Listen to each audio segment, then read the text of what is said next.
All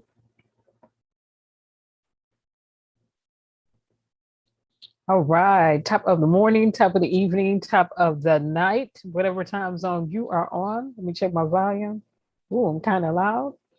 We are live. Hello, everybody.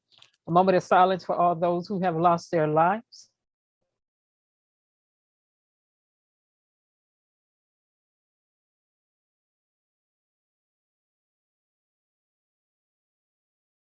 Let's remember this. If we can look up, we can get up. If we can get up, we can go up. With that being said, we're going to get right off into this tonight. It's going to get serious tonight as usual. You see the title. We need to end immunity for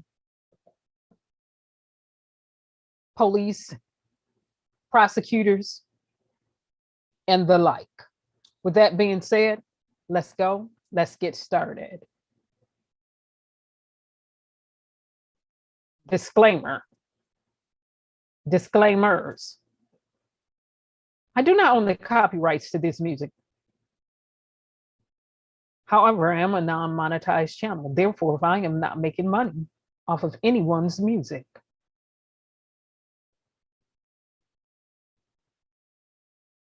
Disclaimer. This will be hazardous to those with reprobate minds,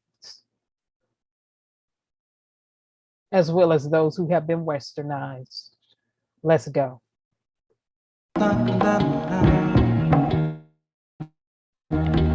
Let's go.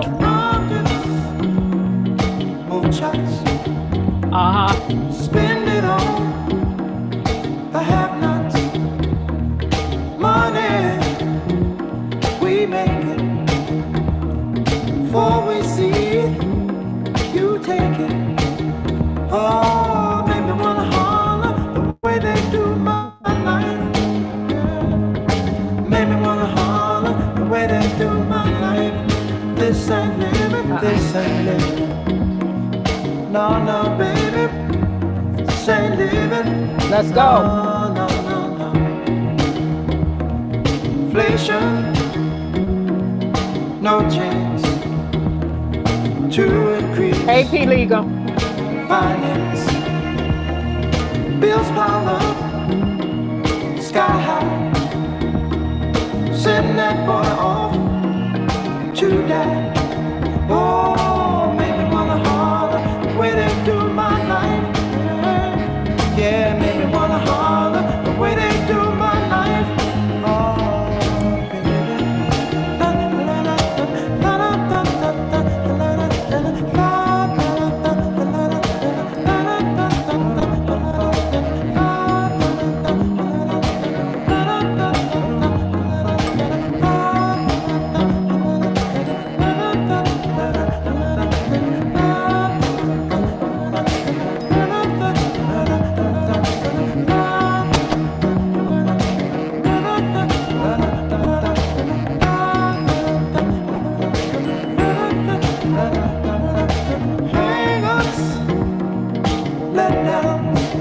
Bad breaks. Bad breaks, Setbacks. setbacks, natural. Fact is, oh, honey, that I can't pay my taxes. Oh, make me wanna holler and throw up both my hands. Yeah, it made me wanna holler and throw up both my hands. Oh, We still got trigger happy policing. trigger happy policing. Panic, Planet is still it's jacked real. up. God knows where. Maybe wanna holler. Oh, Maybe wanna holler.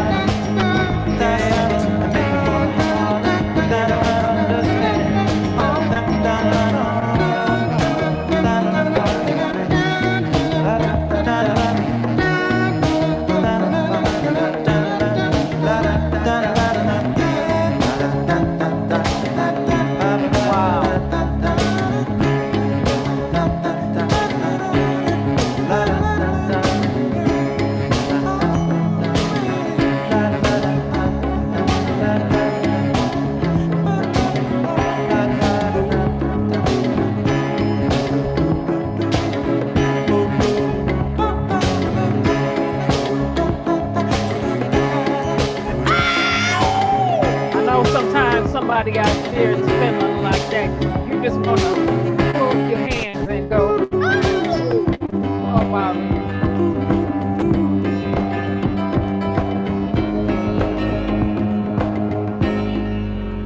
All right, with that being said, we know we stay actively engaged. And we always remember this. If we can look up, we can get up, we can get up, we can go up. That means we do not stay down, we do not stay stagnant. At the same time, we know that things don't flow the way they're supposed to flow at all times. And if we don't use our voice and the power of the pen, the pencil, and the paper to stay actively engaged, as well as other outlets, then nothing gets done. All right, we're gonna get off into this night. No nonsense news disclaimer. Hey, how you doing, sir? In accordance to the Copyright Act of the United States of America, sections 106, 106A, 107, and the others, fair use. I have a right to use the videos, pictures, images, music, graphics, and the like, as this information is now a matter of public records in accordance to the Freedom of Information's Act.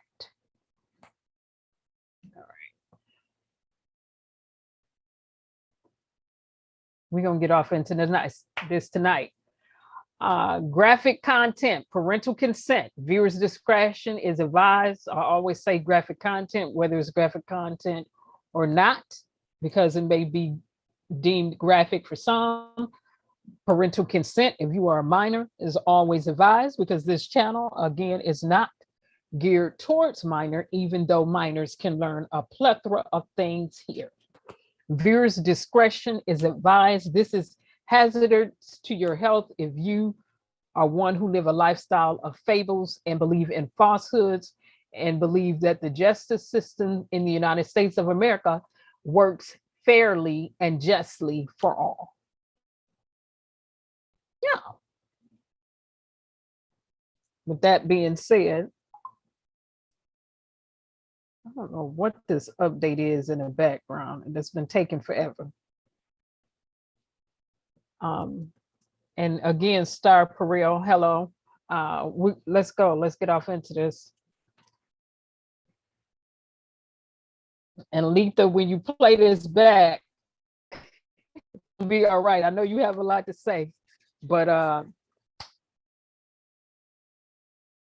let me say this.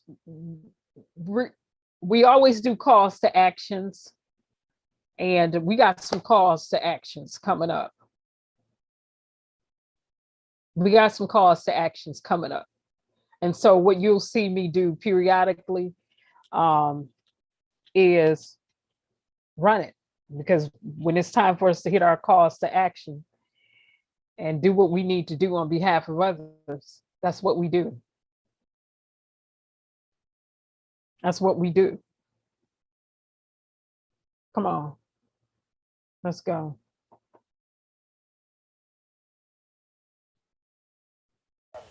Outside the courtroom, I asked Malcolm X, giving his first television interview, whether the black Muslim prophet is preaching race hatred. He's not teaching hate, he's teaching history. And since the American white man has used his control over the press and over the textbooks and over all forms of media to make it appear that he has done us a favor by bringing us here and enslaving us, then the Honorable Elijah Muhammad has to rewrite history or retell history. And since the white man can't dispute this truth, he tries to defend himself by saying that Mr. Muhammad is teaching hate. It's not hate to say that we were kidnapped and brought here, it's truth. It's not hate to say that we were Jim Crow, discriminated and segregated, it's truth. It's not hate to say that the Supreme Court, which is the highest court in this country, came up with a hypocritical desegregation decision 9 years ago, which they haven't enforced yet. That's not hate, that's truth. You're quoted as having said, when an airliner crashed with a number of white people on board, that you were glad it happened. The white race in this country collectively are guilty of these crimes that our people are suffering from collectively, and therefore they would suffer some collective disaster, collective grief. And when that plane crashed in France with 130 white people on it, and we learned that 120 of them were from the state of Georgia, the state that my own grandfather was a slave in, why, to me, it couldn't have been anything but an act of God, a blessing from God, and I frankly and sincerely pray for similar blessings from him to repeat themselves as often as he can spare them. But I take it then you support the freedom-loving attempts of the peaceful marchers in Alabama and these places. You don't get freedom peacefully. Freedom is never safeguarded peacefully. Anyone who is depriving you of freedom isn't deserving of a peaceful approach by the ones who are being deprived of their freedom. And when black people in this country come out from under the mental straitjacket that the Negro clergymen have placed them in, and begin to see that the only way you can get freedom is to get it the same way the white man in this country got it from England, or he says he got it from England. He was willing to pay the price for freedom. When you're willing to pay the price for freedom, then you get it. But the Negro in this country has never been willing to pay the price for his freedom.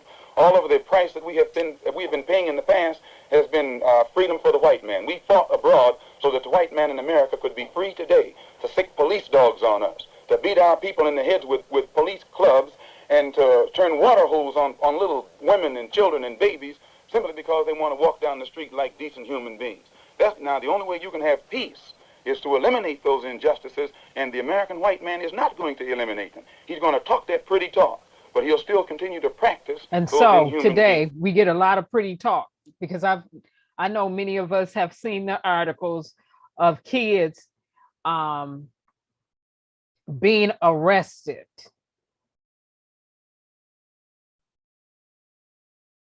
More black kids than any other ethnic group. I'm talking about 7-year-olds, 8-year-olds being arrested, handcuffed,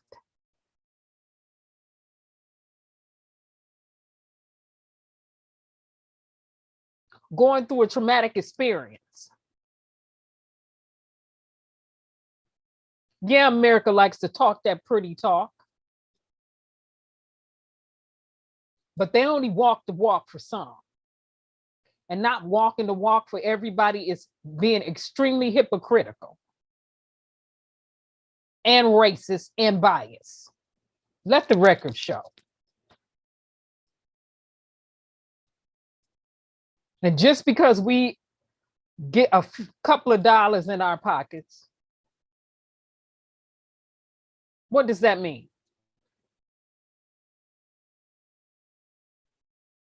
If we're not helping anybody else, what are we really about?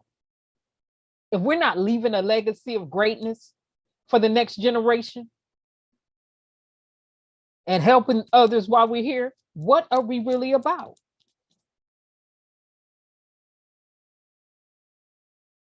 Because we already know America wrote checks with their mouths and on pen and paper that their behinds have yet to cash when it comes to my ethnic group. And to sit up and act like we don't see the disparities is extremely disingenuous. And I don't care who it comes from. I don't care what ethnic group it comes from. Let's go. Let's get off into this. Trigger happy policing. We need to end police immunity. They never should have had it in the first place. Prosecutors immunity. What is that all about? They never should have had that in the first place either. But it's a psychological game that they like to play in the United States of America with their philosophies and ideologies. Let's go. Let's get off into this. Let's go. So, FBI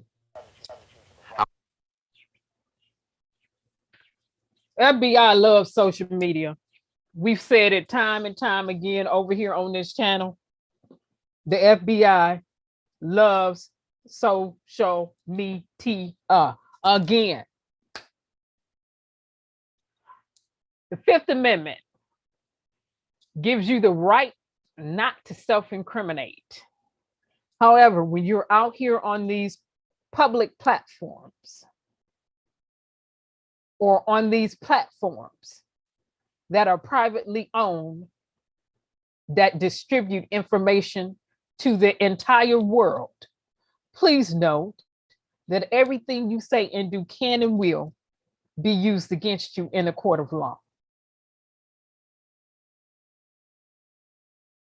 We know law enforcement loves Facebook. We already know that. That's an open sesame. But let's get to it.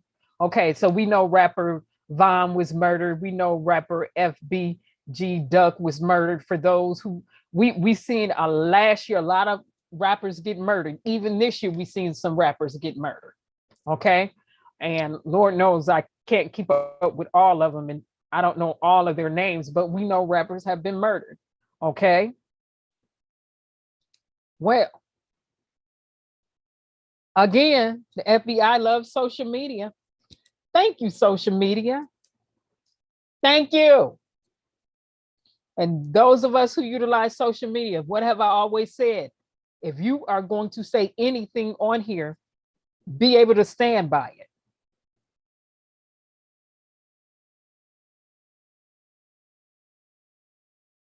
But at the same time, don't get on here and self-incriminate. Because there is absolutely nothing that you're doing over the internet that does not leave a digital fingerprint and is not trackable and traceable right to your very locations. And I can care less about people getting going through a private network or the tunnels. I can care less about that.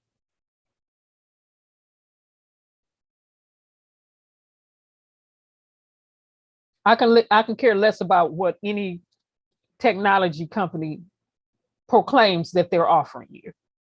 I can care less about that.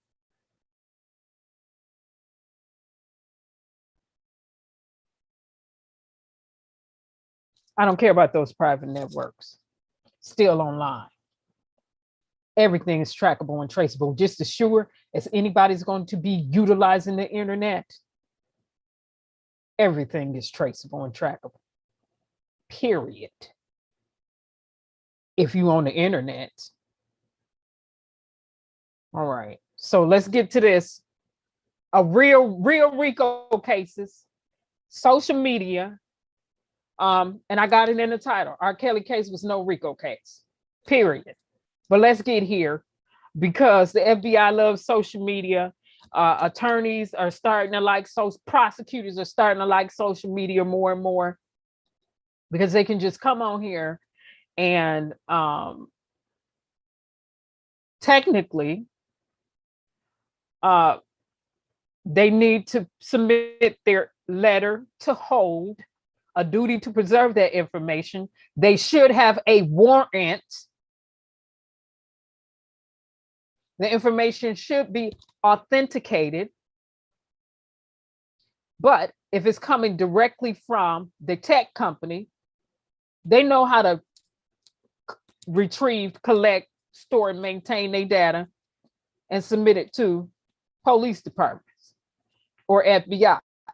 But at the same time, in doing this, we leave nothing to chance. Let's get off into this. The FBI, I've been saying it. We've been saying it on this channel for a long time. They love social media. They love it, they love it, they love it, they love it.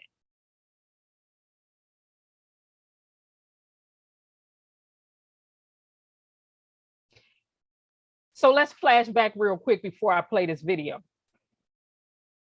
Remembering over 3 years ago with the Kenneka Jenkins case, when I was doing videos and police officers will be watching from the bushes. Some police officers Probably didn't think I know that it was them making comments in my comment section. To some people, it was not so obvious, but for me, it was extremely obvious. And I jumped right down in my comment section because I am the content creator here and made my comments.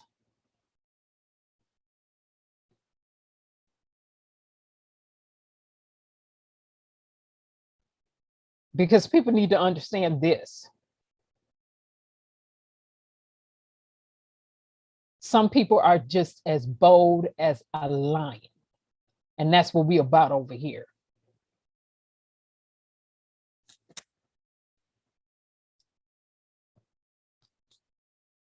Five alleged Chicago street gang members now facing federal charges in connection with the shooting death of a local rapper downtown. The charges announced today by the U.S. attorney, who says social media played a role in this case. Our Patrick Elwood live at the Dirksen Federal Building now with the latest. Pat?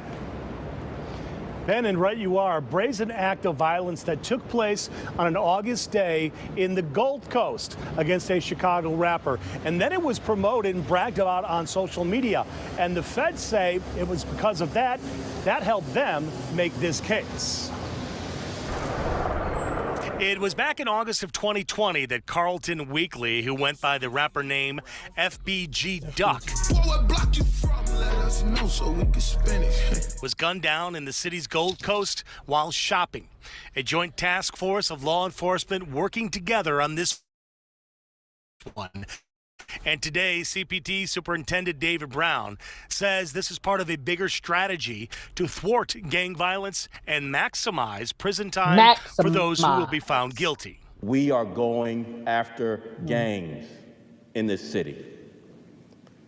This includes gang investigations, narcotics investigations, and gun investigations. We are working together to hold gang members accountable for violence. Today, 5 members of a faction of the Gangster Disciples have been indicted for his murder. This was one of those cases we were able to bring federal resources to bear to work with the Chicago Police Department to ultimately help us make the case. In announcing the indictments, U.S. Attorney John Lausch says this is a federal case because it falls under federal racketeering organized crime statutes. Charged are 30-year-old Charles Liggins, 28-year-old Kenneth Roberson, 22-year-old Christopher Thomas, 22-year-old T. Carlos Offord, and 22-year-old Marcus Smart. The indictment alleges the 5 used social media to brag about their crimes as a way to intimidate rivals and promote their standing within the gang, which operates in the 63rd and King Drive area. But U.S. Attorney Lausch says by using social media, in a way, they set their own trap. There are now 5 people in custody who weren't in custody before. 5 people who were alleged to have committed a murder in broad daylight in the middle of the afternoon in the city of Chicago. Okay? And now it's known to them, and it's known to anybody else who might be committing similar acts of brazen violence, right? And who may brag about it or not brag about it, that their day has come. So 4 out of the 5 suspects were arrested today. The 5th was already in jail on an unrelated charge. They will be assigned a judge here at the federal Dirksen building in the coming weeks. Reporting from the South Loop, Patrick Elwood, WGN News. Ben and Now, back to you. Again, let me make it plain. Let me stop this for a minute before I go to the next slide. Let me stop this for a minute.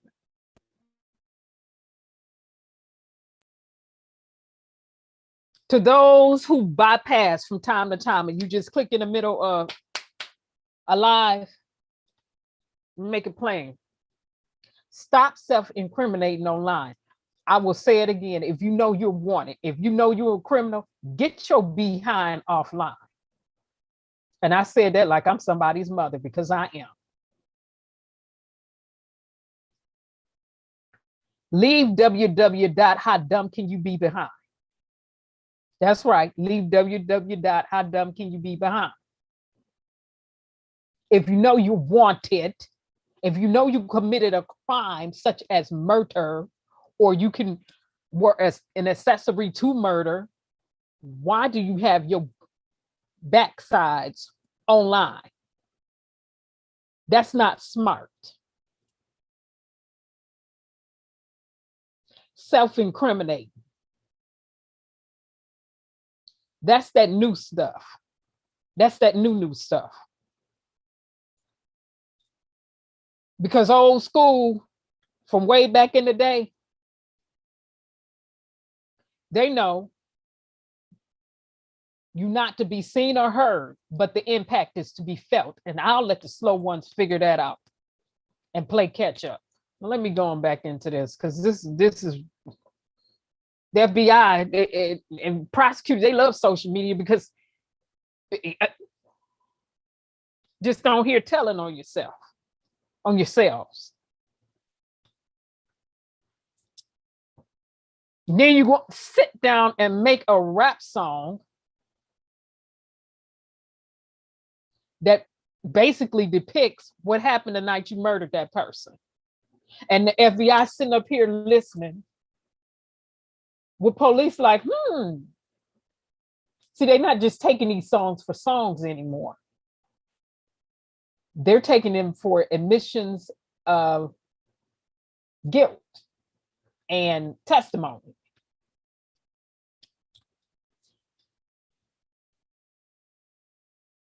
And then online with a bunch of guns. Now, hold on for a minute. Let me balance this out. We have an amendment right to bear arms. Let me make that plain.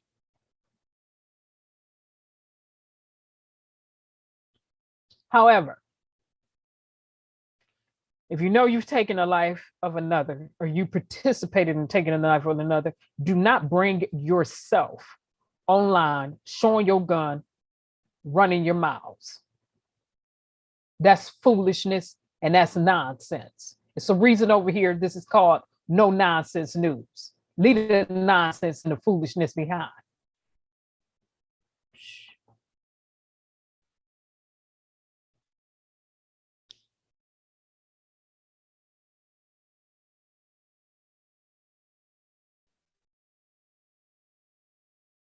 No sense. FBI loving this. They loving it. Police officers, they loving it. Of course, they need a warrant. No one should just be turning over this electronically stored information without a warrant. Not just any type of warrant, the correct type of warrant. A valid warrant.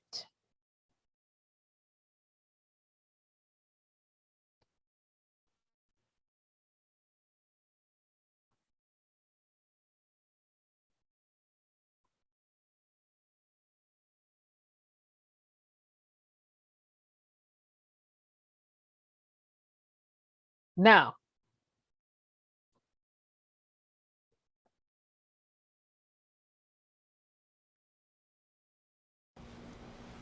Alan, tonight federal law enforcement officials say they are charging 5 Chicago street gang operatives with racketeering in the 2020 Oak Street hit on Carlton Weekly. The rapper, known as FBG Duck, was said to be shopping for a birthday present for his son when he was cut down in a mob-style attack. And now the feds are using a law first aimed at mobsters to prosecute the 5. On August 4th, 2020, it looked like an old-time outfit attack here on Chicago's Oak Street. 2 attack cars, 4 shooters, and a hail of bullets. But the target wasn't a 1930s gangster. He was a new millennium rapper, FBG Duck. Investigators say he was a gang member whose videos had irked members of a rival gang, 5 of whom tonight stand charged with his killing under the Rico statute, Racketeer Influenced and Corrupt Organizations Act, that in 1970 was created to help dismantle traditional organized crime, aka the mob. The reason why it's charged federally is because we were able to establish evidence to indicate that there was a racketeering enterprise here that was involved, and this murder was done in furtherance of that. We are going after gangs in this city. This includes gang investigations, narcotics investigations, and gun investigations. We are working together to hold gang members accountable for violence. Late this afternoon, the I-Team talking with Chicago criminal defense attorney Tony Thedford about what he says is one of the most powerful tools prosecutors have. You have a street gang, alleged street gang, that kills another gang member in a high-profile case in downtown Chicago.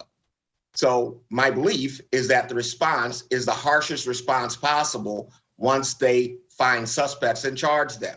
And he says the evidence sometimes is gathered right from social media. There's a lot of allegations of back and forth online, or threats online, or videos posted back and forth that then led to retaliation, allegedly, which led to the death of this young man who was killed. And they are very strong tools that are now being used by law enforcement and the government to prosecute crime. Thedford says for the government, one benefit of a racketeering conspiracy case is that prosecutors don't have to prove each and every individual act. They must only prove defendants' participation in the organization. In this Rico case, a street gang that allegedly gunned down a rival and a rapper in one of Chicago's most exclusive shopping districts. Pause for a minute, because I have our Kelly case was no Rico case for a reason, because his stuff wasn't created for a criminal organization. So that was a overreach and a misuse of that statute. Let the record show. This right here, though,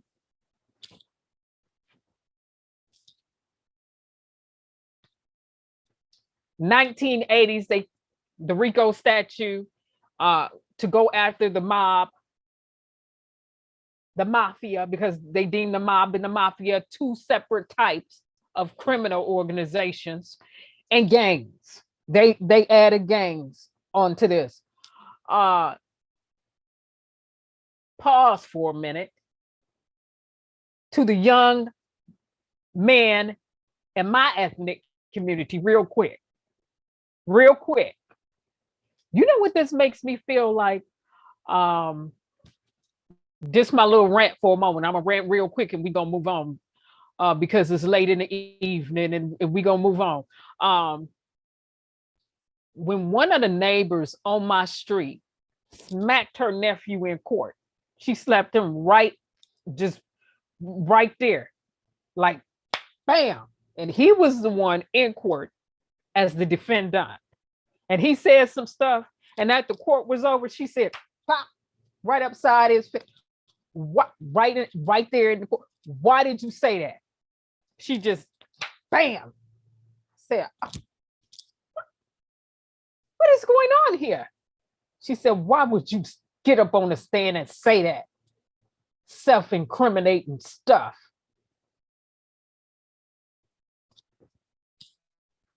Now, I'm not advocating for violence. I said it makes me feel like, let's be clear, to the young men who've been going, females too, whoever, whatever, who bring themselves on here, and you know you didn't done something, and you going back and forth. It's like, get offline, stay offline. And if you just want to be online, don't be on here posting nothing, self-incriminating. Utilize your Fifth Amendment, a right not to incriminate yourself, and stay your hips offline. Instead of being on here stuck in www.howdumbcanyoube land. If y'all don't get your, okay, let me move on. Okay, because Rico, a group that got together as a criminal organization for the purposes of carrying out crimes. That was not what R. Kelly's purpose of becoming a musician and a composer and an artist was. So to the little prosecutors, which are prosecutorial misconduct, let the record show. We're going to compare and contrast what Ricos are versus non-Ricos. To the judge, this for you too.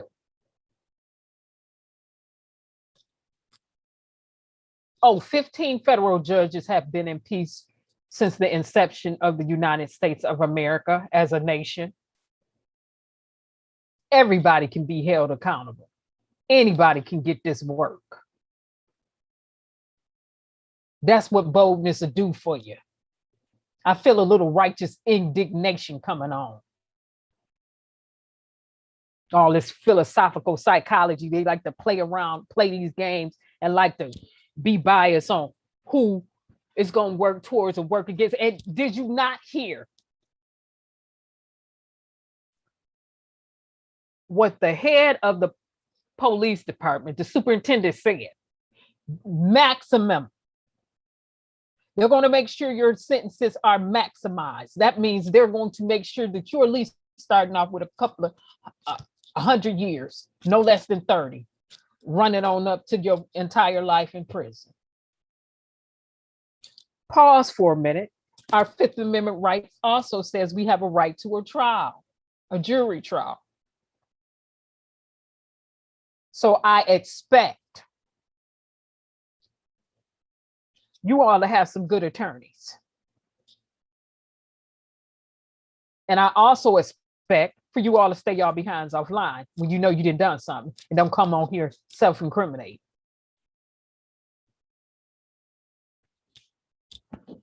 Get out of www.howdumbcanyoube land. That makes absolutely no sense.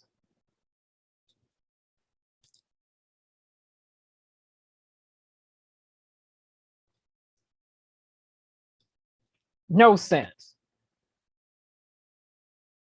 No, setting a profile on private don't protect anyone either, P. Legal. Don't protect nobody. All they need is the accurate search warrant. And it would behoove us to make sure the search warrants are signed and the dates and everything else on there are correct.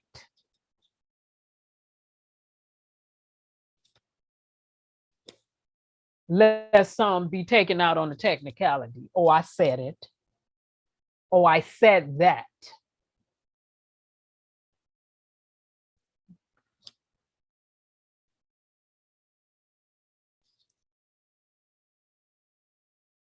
The FBI and the police officers love social media because many people are just on here telling on themselves.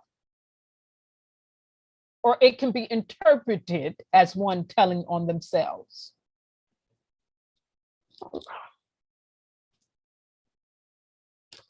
Like I said, for some of these things, I feel like my neighbor down the street when she smacked her nephew inside the courtroom for self-incriminating inside the courtroom during his trial. And he said something.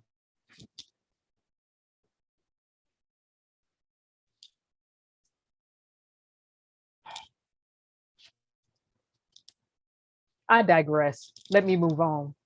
Let me move on. I said I wasn't going to stay on the rant mode. Let me move on. Let me move on. Let me move on. Let me get to these judges real quick. Let me get to these judges real quick because I'm still trying to figure out how this judge allowed this case. R. Kelly Rico case. Now to Washington, D.C., where the U.S. Senate convicted a New Orleans federal judge on corruption and perjury charges. Thomas Porteous becomes just the 8th federal judge removed from office. Nicole Killian is live at our Washington bureau now. Pause for a minute. Remember this from about 10 years ago? I was in my 30s. He was removed, but he was not the 8th federal judge to be impeached. We've had 15 federal judges since the inception of the United States of America that have been impeached. 15. And when a federal judge gets impeached, it has to be done by the Senate and the House. But ain't nobody above the law. Anybody can get this work. And it's our job to make sure that they get this work. And we need to end police immunity and prosecutors immunity. They should not be immune from lawsuits. That's foolishness. Everybody else can get sued. Let's go.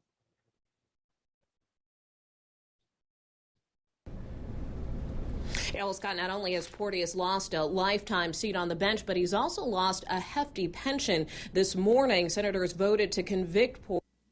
4 articles of impeachment that were brought by their colleagues in the House. All 96 senators present voted guilty on the first article against Porteous. Louisiana Senators Mary Landrieu and David Vitter both voted guilty on all 4 counts.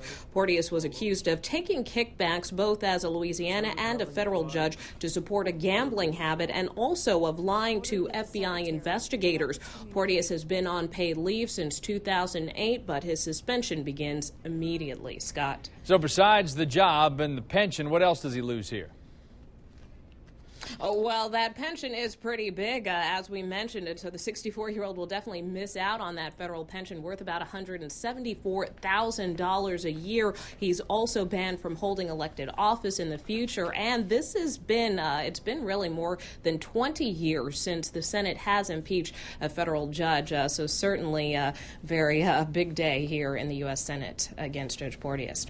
All right, Nicole Killian live in Washington. $174,000 a year annually? What are they making now? I know I'll be checking the records and U.S. citizens' finances on things, but we need to look at how much the federal judges get if they retire out now. And this was over 10 years ago, and he was making over 100 of what? Close to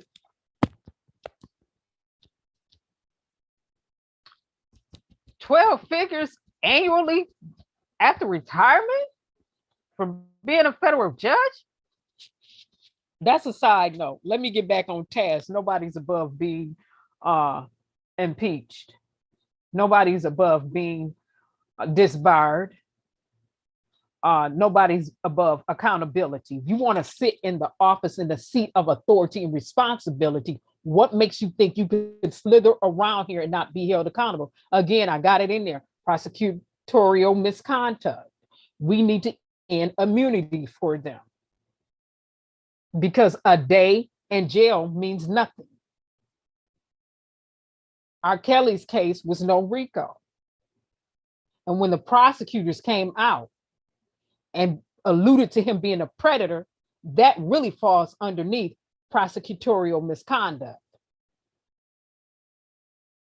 Certain words that seems to be bullying or belittling a defendant falls underneath prosecutorial misconduct. Let the record show. And it was never a Rico case. Let the record show. He didn't have a criminal organization. His establishment, his artistry was not established as a criminal organization. He was not running a gang. Let the record show. Improper use or interpretation of a law. That falls underneath prosecutorial misconduct. Let the record show. Now wait a minute. Pause for a minute. Pause for a minute. And for people attempting to rebuttal, you have none, because you refuse to research and comprehend and understand what the law says. And the law is of no private interpretation. Let the record show. And we as U.S. citizens need not be despondent and take this thing lightly. Now, one of Bill Cosby's, somebody that acted with him a long time ago on the Cosby Show, she didn't surface back up since this R. Kelly trial, talking about something Bill Cosby did to her over 30 plus years ago. Pause for a minute. Where's her proof? We don't believe all women. We believe all facts that's untampered with and evidence that substantiate claims. And we definitely don't believe our prosecutors and the way that they present cases and evidence. And while I'm right here again, to the younger generation, if you know you done something, stay your hips offline. It's as simple as that. Don't be online self-incriminating.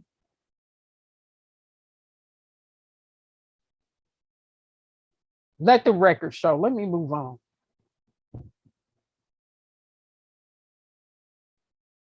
Let me move on. This is why the FBI and the police love social media.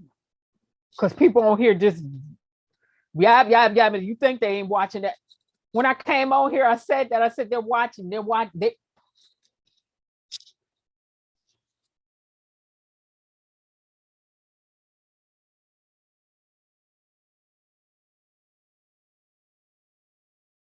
And not only do they be watching, sometimes they be responding. And you're interacting with them, and you don't know you interacting with them. Oh, goodness. My. That's how they catch real pedophiles online. They come online, and you think you're talking to a minor, 12 years and under, and it's the FBI with some of y'all old grown rusty tails out there, male or female, interacting with the FBI and the police.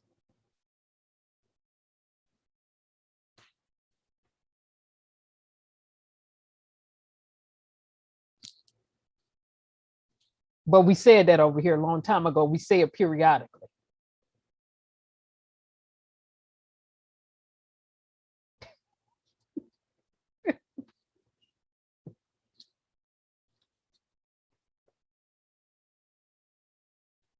A rapper then got murdered. Another rapper got murdered over a year ago. And y'all just been online telling on yourselves.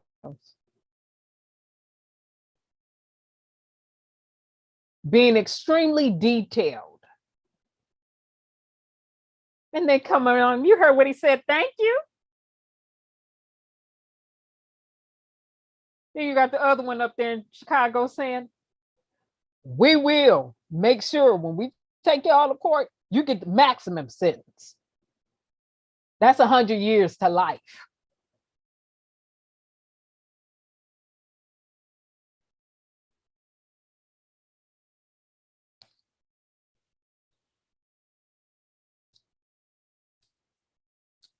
The good news is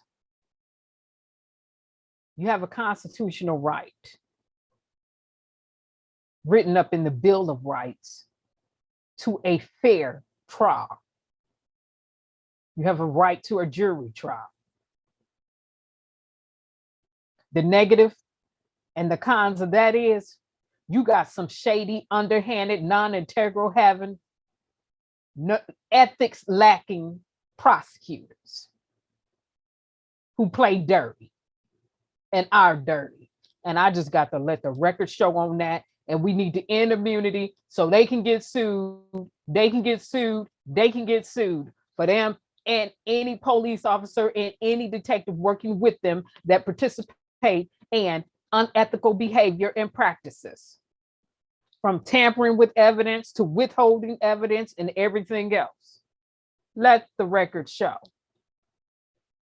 But again, like I said, the FBI, they like this. They like this, but hey, they like it. Police officers, hey, whatever. They just like social media. I want to be on here doing a bunch of stuff, saying a bunch of stuff, okay.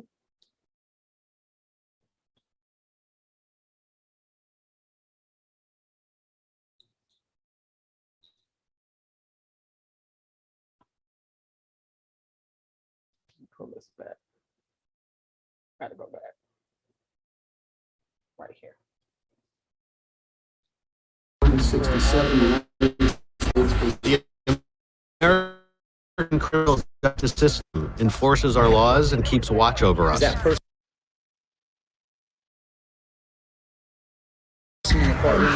But who is watching the system?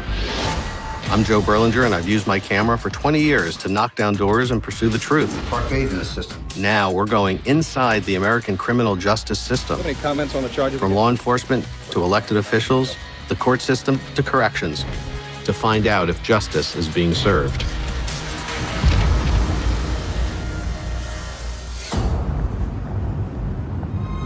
We're headed over to Brooklyn, where in the last couple of years there have been a number of high-profile exonerations of the wrongfully convicted based on police and prosecutorial misconduct.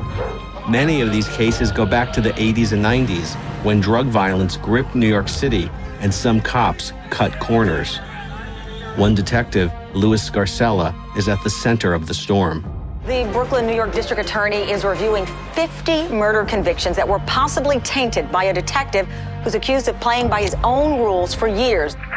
Scarcella allegedly coerced witnesses and suspects to lie. That's y'all. Investigations into his cases have led to exonerations of 4 men, and there might be many more. I did nothing wrong, and I stand by my investigation. But the problem is not just with one person. There seems to be a culture amongst certain prosecutors of conviction at all costs. Police don't try murder cases, prosecutors do. It's never been publicly aired how much prosecutors knew about the alleged misconduct that detectives in those cases were responsible for. There's a lot of blame being put on Detective Scarcella, but the bottom line is he had to have a supervisor, there had to be a district attorney on the case.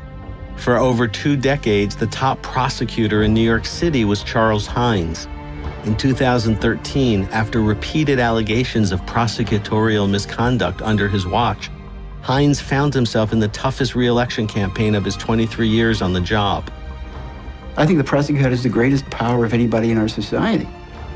He has a power of life and death. And if the prosecutor doesn't have integrity, if the prosecutor is going to seek convictions for the sake of seeking convictions, wins on your chart, the prosecutor is dangerous. We investigate 2 stories of men trying to clear their names of murder, both with cases that are tainted with alleged police and prosecutorial misconduct. Tyrone Johnson and Derek Hamilton, one working from inside prison, the other working from the outside.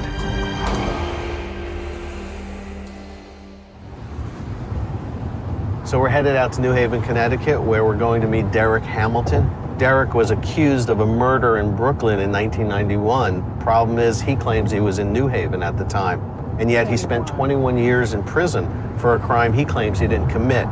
Derek's case is one of the cases handled by Detective Louis Scarcella that are under review by the Brooklyn District Attorney's Office. He's out on parole because the parole board is sympathetic to his claims of innocence, but he still needs to go through a legal procedure to clear his name. Now, you tell me that this is justice. You tell me this is fair. You tell me this is the appropriate use of the judicial system in the United States of America. And I will tell you that you are delusional. Not only are you delusional for believing that, you have some issues. And I will also tell you it is the height of insanity to believe such.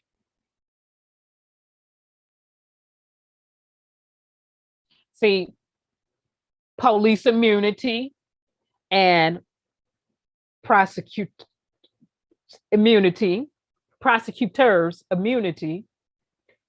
would help to minimize some of their behaviors. If they know that they would get hit with lawsuits, because we've had a plethora of people in prison and we have a plethora of people in prison who are innocent. They were always innocent. But you get some pompous behind prosecutors in there, strung out on power, power struck, with no integrity.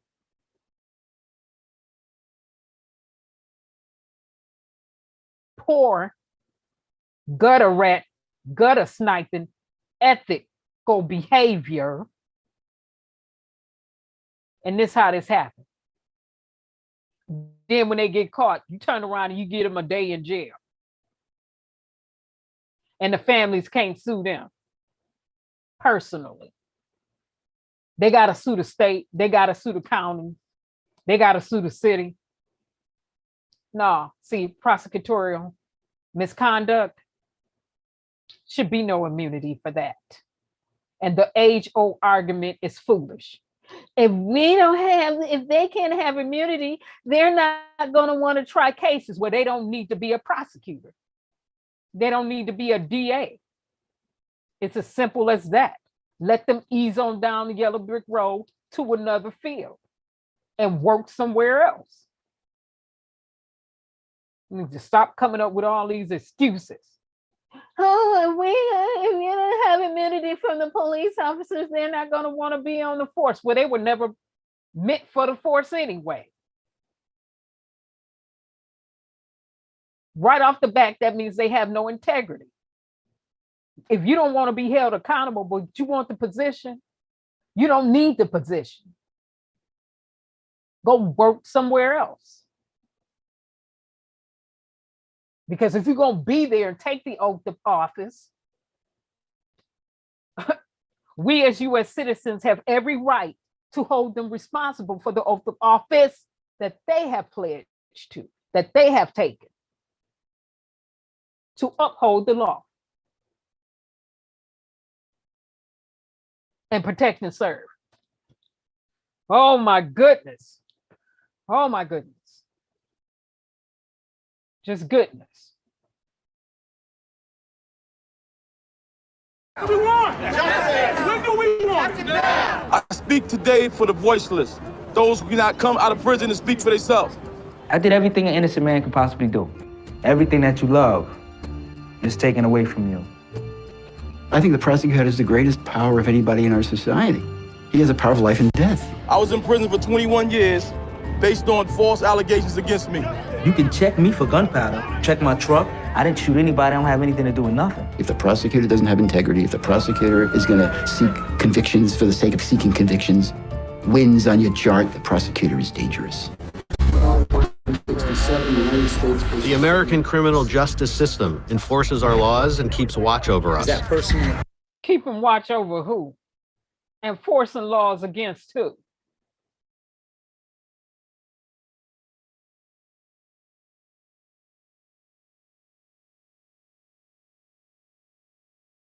And the relevance of Malcolm X at the beginning, he's always relevant. All this sweet talk and hypocritical talk from the United States of America. We passed 60 years into this thing, and we still dealing with this. It's been over 60 plus years, and we still dealing with this.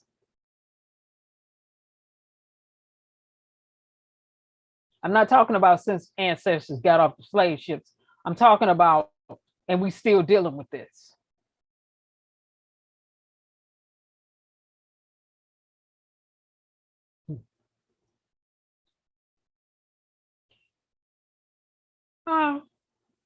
And immunity for prosecutors and police officers.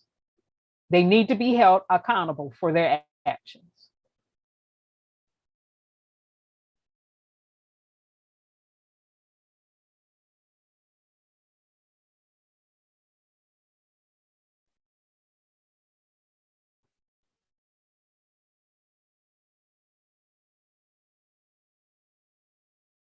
Now, let me show you how this is going to go. This is a prosecutor. And while we're right here, a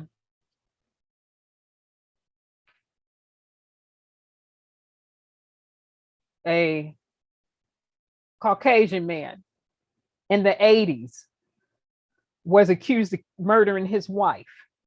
He never murdered his wife. He spent over 20 years in prison. Ken Anderson versus Michael Morton. Over 20 years in prison for a murder he did not commit. And the prosecutors knew he did not kill his wife. They withheld exculpatory evidence that would have cleared the defendant. And we think these should have immunity? No, they shouldn't. No, they shouldn't. No, they shouldn't.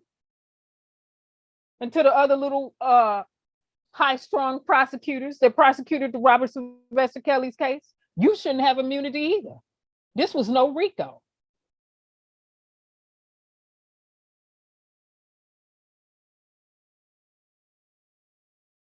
And then you turned around and used the slave law that was called the White Slave Law, the Mann Act from 1910. Y'all need to be disbarred. Then I have people running around talking about he was get kids for pedophilia. No, he wasn't. Wasn't nobody in there a minor. Well, let me say it this way. Nobody in there was a kid or a child. See, these terms that they like to use that they should have got straight, because I didn't see the news media report that. But like Malcolm X said, and it still rings true, the news media will have you believe that the truth is a lie and a lie is the truth. Let me say it again. Like he said, the news media will have you believe that the truth is a lie and a lie is the truth if you don't be careful. That means we have to conduct our own research, right? That means many people been running their mouths, have not read the transcripts and was not at court. And they out here running around with the transcripts available. What the judge did not redact, and I don't know why she's redacting anything. If it was said, let the record show. We don't need you to move words, redact words. We don't need the redactions. We need to let the entire record show, unbiasedly. When all they got to do is get the transcripts and read. And if you don't understand the word, get with an attorney who does. If you don't understand the word, consult an encyclopedia or a dictionary to help you accurately interpret and understand what you're reading. The records show.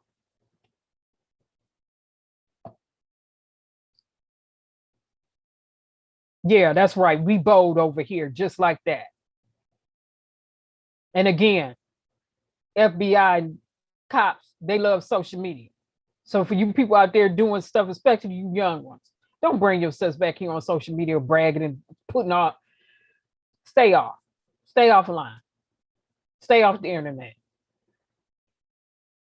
Utilize your Fifth Amendment right to not incriminate yourself. Oh.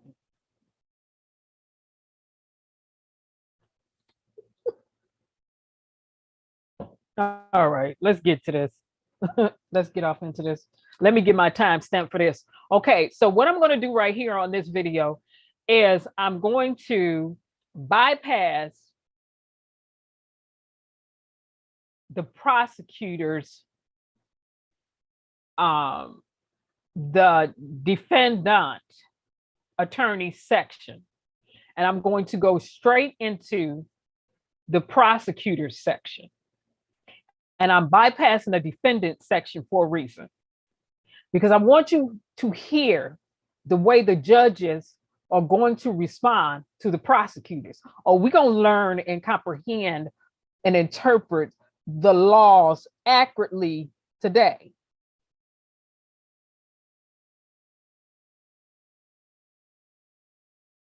And if we allow prosecutors to keep getting away with stuff like police officers, shame on us. If we allow America to keep sweet talking us, shame on us. And another thing that I've noticed, since Joe Biden been the president, the FBI have been loose. Since he's been president, now the FBI always be loose, but they've been real loose. Seems like since Joe Biden got in there, the FBI is just, people was talking about the FBI come down to Chicago, go to Chicago, number 45, Trump, send them to Chicago. Biden in there, now they all the way up in Chicago.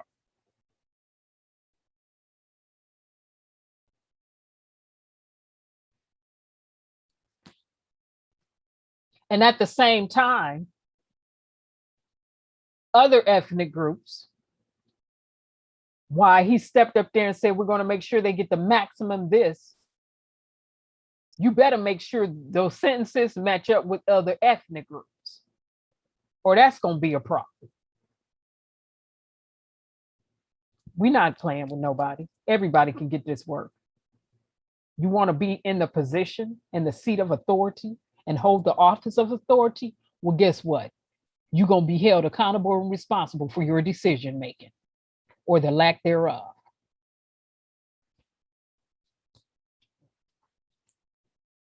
Playing with people.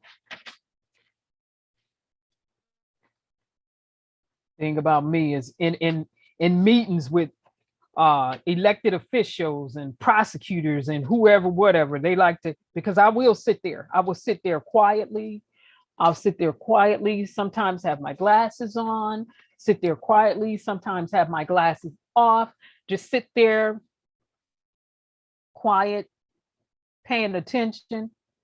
And they'll be like, you know, when it's time for others to speak and the floor is yielded, and I open up my mouth and they like, dang.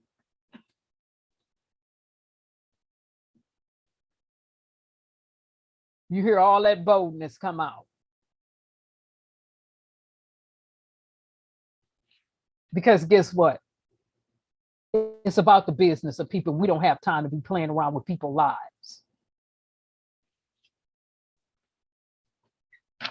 Nobody has time for all these dog and pony shows all day. Wasting taxpayers' money with foolishness just to sit up in there and act like some yuppies. Nobody have time for that. All right. So let me move this up. Oh, my timestamp. Oh, I may be where I need to be. Oh. And okay. And analyze the prejudice. So, you were here.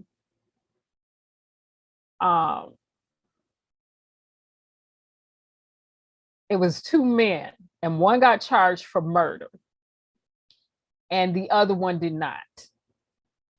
And you're going to hear the prosecutors attempt to say he didn't think his client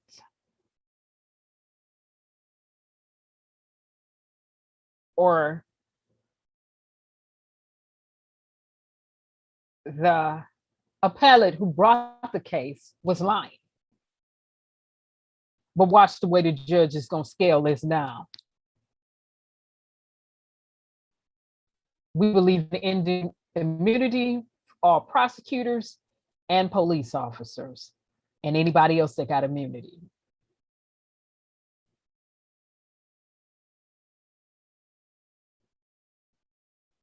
Even though in the Constitution it says, well, they have a right to immunity. Hold on. It didn't specifically say police officers and prosecutors.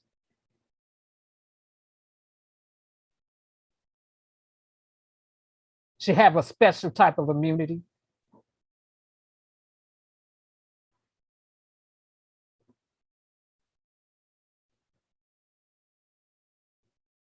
Says that Mr. Spiro lied. Let me go back to when the prosecutor, when it's the prosecutor's turn. Credits that he could. So it's pertaining to murder case. Good morning, Your Honor. May it please the court.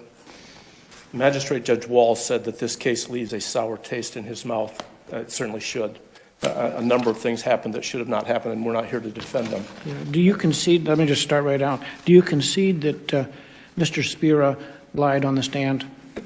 I am not certain that he lied. I think he had some genuine confusion about what happened at the sentencing hearing, but because he referred in his testimony in the evidentiary hearing in the district court, he said there were discussions off the record and on the record. I think he is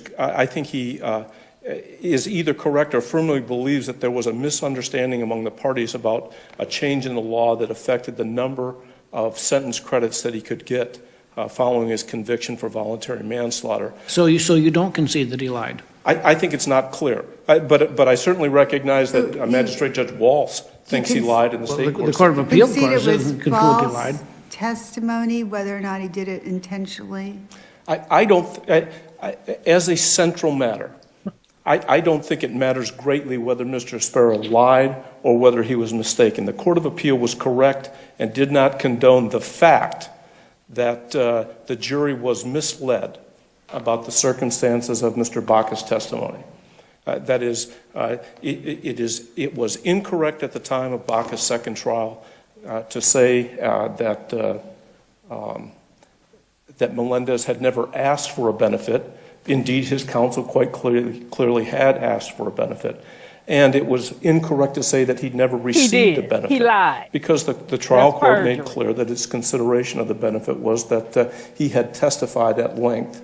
Yeah. Should we go forward on the assumption that he lied? That's the way I read the Court of Appeal opinion. The Court of Appeal, as I read that, says that Mr. Spera lied on the stand. Well, they called it fantasy, but I think it's hard to...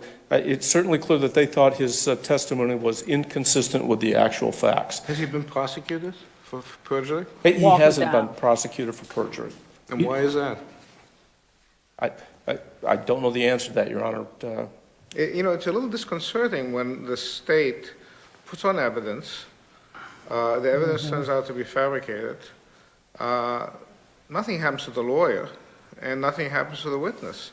And so I have to sort of doubt the sincerity of the state when it says this was a big mistake. I would think that if somebody lied on the stand right there in a criminal case, that the first thing that would happen is that there would be a prosecution of the witness, and if the lawyer had any complicity in it, that lawyer would get disbarred. I concur. Has there been any effort in that regard? I don't disagree with your statement that perjury should be prosecuted. I do disagree with the premise that perjury occurred because, as I said, I'm not sure. I think Spera was confused at his testimony. The Court of Appeal basically said it occurred. The State Court of Appeal, and then analyzed the prejudice. Yes, Your Honor, although if I might note one thing, and that is How about the lawyer? Pardon me? How about the lawyer? Which lawyer? The prosecutor who put on the... Weingrad? Yeah. Mr. Weingrad's retired now, and he never was disciplined either for Baca 1, where he was severely criticized for the evidence that he put on about Baca's prior conviction, prior child sex conviction. And why is that? Why was he not disciplined? And what kind of encouragement does that give to young prosecutors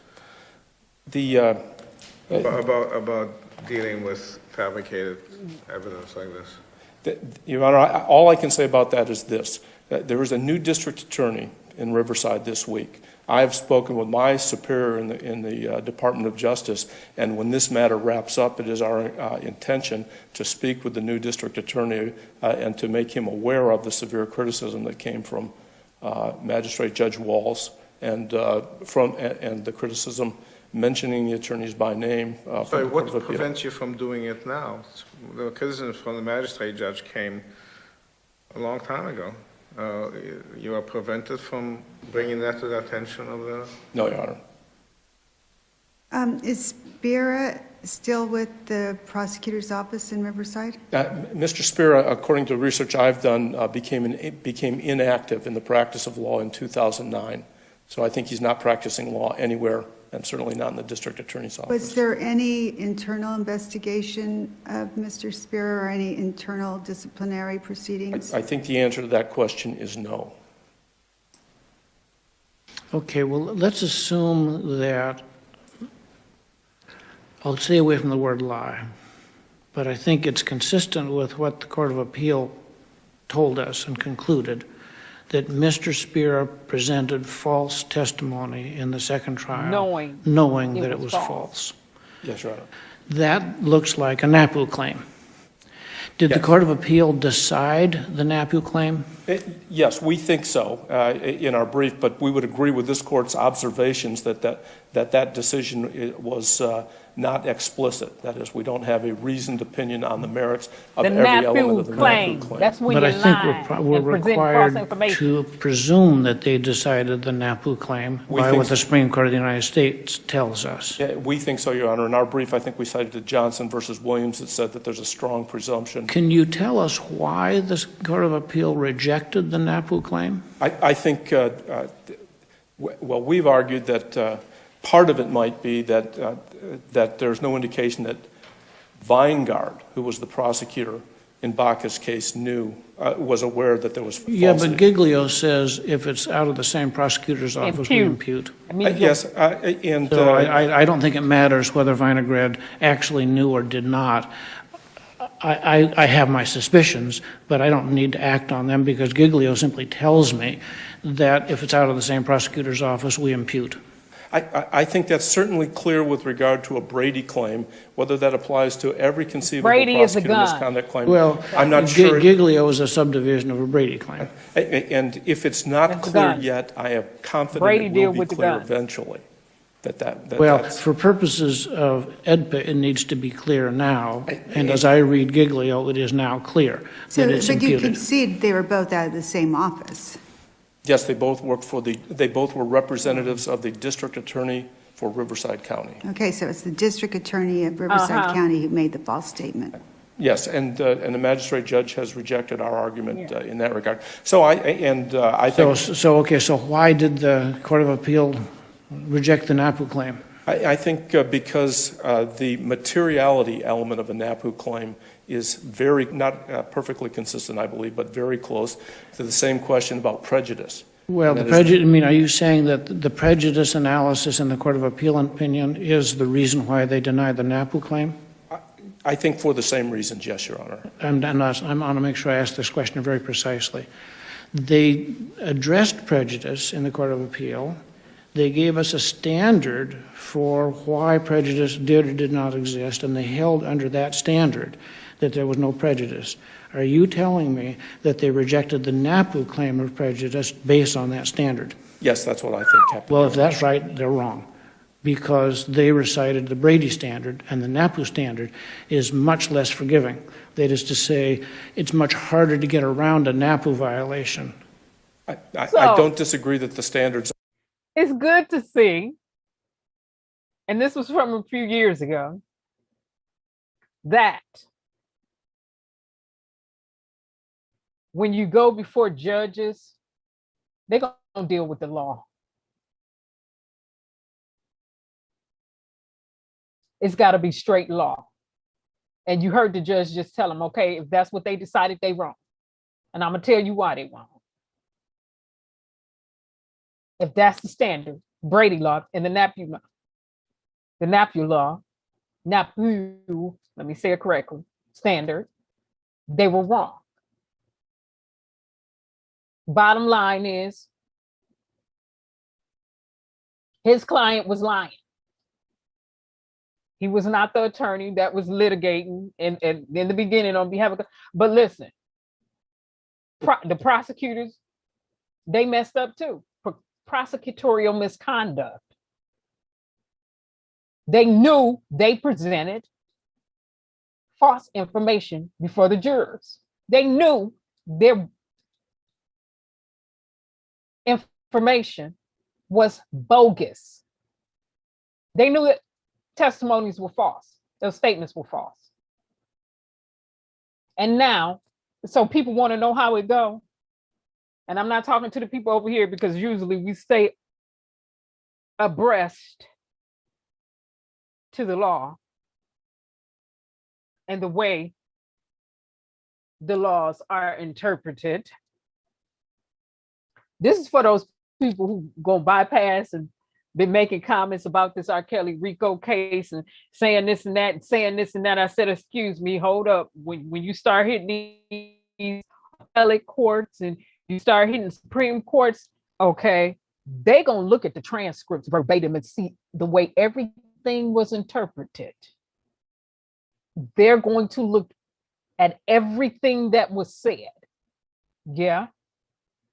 Now, I said when that trial started a while back that witnesses were on the stand extremely inconsistent. What they said to the FBI in a statement and what they said on the stand was something totally different. Let the record show. And I want to see the prosecutors bring their hips up there and defend that. For people thinking Devereaux Koenig did not do his job, yes, he did. In his cross-examination, he made the witnesses commit to the statements that they made by reading from their initial statements to refresh their memory.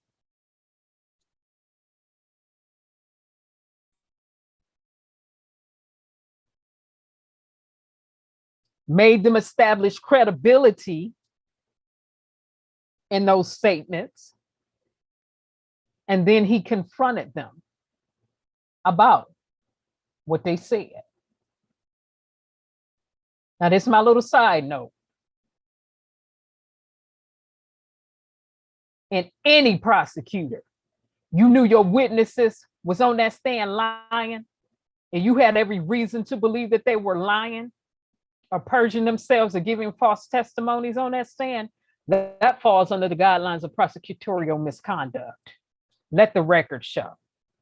And I have reason to believe that some of them prosecutors did know, because your alleged witnesses have been all over social media for the last upteen number of years.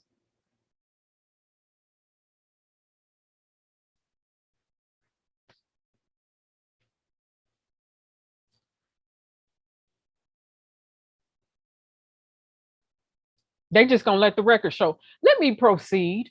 Furthermore, that was not a Rico case. Kelly was not running a criminal enterprise to traffic women or girls. Let the record show. But let's go back here. Let's end immunity for prosecutors because they think they're gonna be able to slither away. And let's end immunity for police officers, and we know judges and stuff like that. If the judge had anything to do with this, if she any type of way cricket cross anything in her path about anything, she can be impeached. Let the record show. This is bigger than R. Kelly. This is about an abuse of the judicial system. This is about the lack of justice and people saying enough is enough.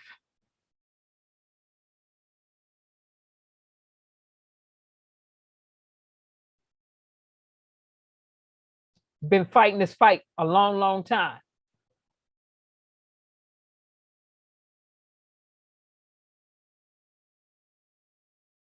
And no way in the world, at any time, for any reason, under any uncertain terms, should one person be charged as a RICO. Yes, they did it with the other man, Rainier. It's another case that they pulled it in. And like attorneys that litigate RICO cases said the other day, that was an overreach too. You know, one person, no enterprise. But let them go on up. Let them go on. Let the case keep trending up. Let it hit the Supreme Court. Because I want the prosecutors to answer for what they did. And in the meantime, between time, it is up to us to put our weight on it. Okay, let me proceed. Are different, but I think that in the end, without having discussed it and without having expressly applied the standard for NAPU, they determined, or that this court should view their determination as that the materiality standard had not been established. Yeah, so, but that just got fuzzy again. Yeah. And I don't dispute that, Your Honor. They didn't address it explicitly. But you're saying they applied the standard that they articulated to the NAPU claim? I'm not saying, no, I'm not saying that we should presume they applied the wrong standard. In fact, I would say exactly the opposite. They are presumed to know and apply the law in the absence of evidence to the contrary. But I think the basis is the same. That is, the factors, the factual elements that supported the determination that there was no prejudice under the Strickland standard would be the same factors that would apply. Why don't we say that they applied the wrong standard because they apply only one standard, and then we get to Judge Kaczynski's question about whether that was harmless? Well, I suppose the question is... because we're making this up. I realize to some degree the Supreme Court says we need to make stuff up. But let's say we just take them at their word, and then we get to the harmless error. I guess what I would say is this. If we move to harmlessness, that is, if this court has concluded that the state court applied the wrong standard, then their determination, I would have to say, it would be seen as an unreasonable application of Supreme Court precedent, and this court would turn to the harmlessness standard under Brecht. And you would ask yourselves de novo and subjectively whether you think it was harmless under the Brecht standard. So the thing that's so troubling about this case is it's the kind of thing that makes you feel that the trial was fundamentally unfair. Right. When you have a prosecutor get up, vouch for a witness, is lying, the courts have said he lied, yet we have the transcript of the sentencing hearing when Melendez's sentence was reduced. You have the judge there saying it's unfair if he doesn't get credit for testifying in the Baca case, because that was the understanding. I mean, it just seems so fundamentally unfair. It was improper, and I don't dispute that. I mean, is that the practice of the Riverside County prosecutor to put on prosecutors who lie? I mean, and then that's okay because we have this other evidence. I don't think it's proper, Your Honor, and I hope that I made that clear when I began this argument. And I think it's clear that the California courts have not... Not reassuring that they have taken no steps. I mean, you would think that if they find out about it, Court of Appeal opinion and the magistrate, they would be up in arms and they would have done something about it to show that this is an aberration. But the total silence on this suggests that this is sort of the way it's done, and they got caught this time, but that's right. They're going to keep doing it. Because they have state judges who are willing to and that's the problem. It's not a reassuring picture. Well, Your Honor, I think I would disagree. If you stood there today and say, my God, they have taken these measures, they prosecuted the guy, they have sought discipline, even the guy who's retired, they're going to pull his bar card. That would show some sincerity and some suggestion that this is an aberration, but I don't see anything like that. It sounds like this is just the way they do it.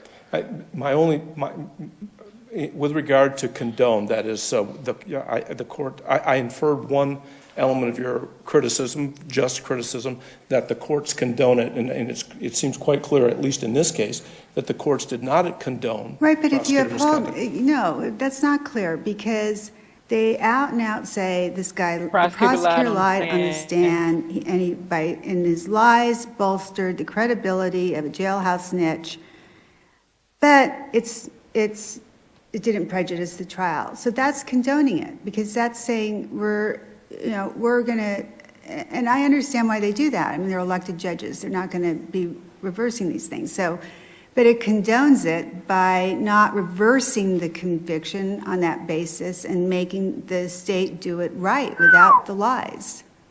Without the lies. The question of whether Mr. Baca is entitled to relief or not is separate, I believe, from the question of whether the prosecutor engaged in misconduct. Of course it is analytically, but in terms of the practical consequences of the decision to go that route.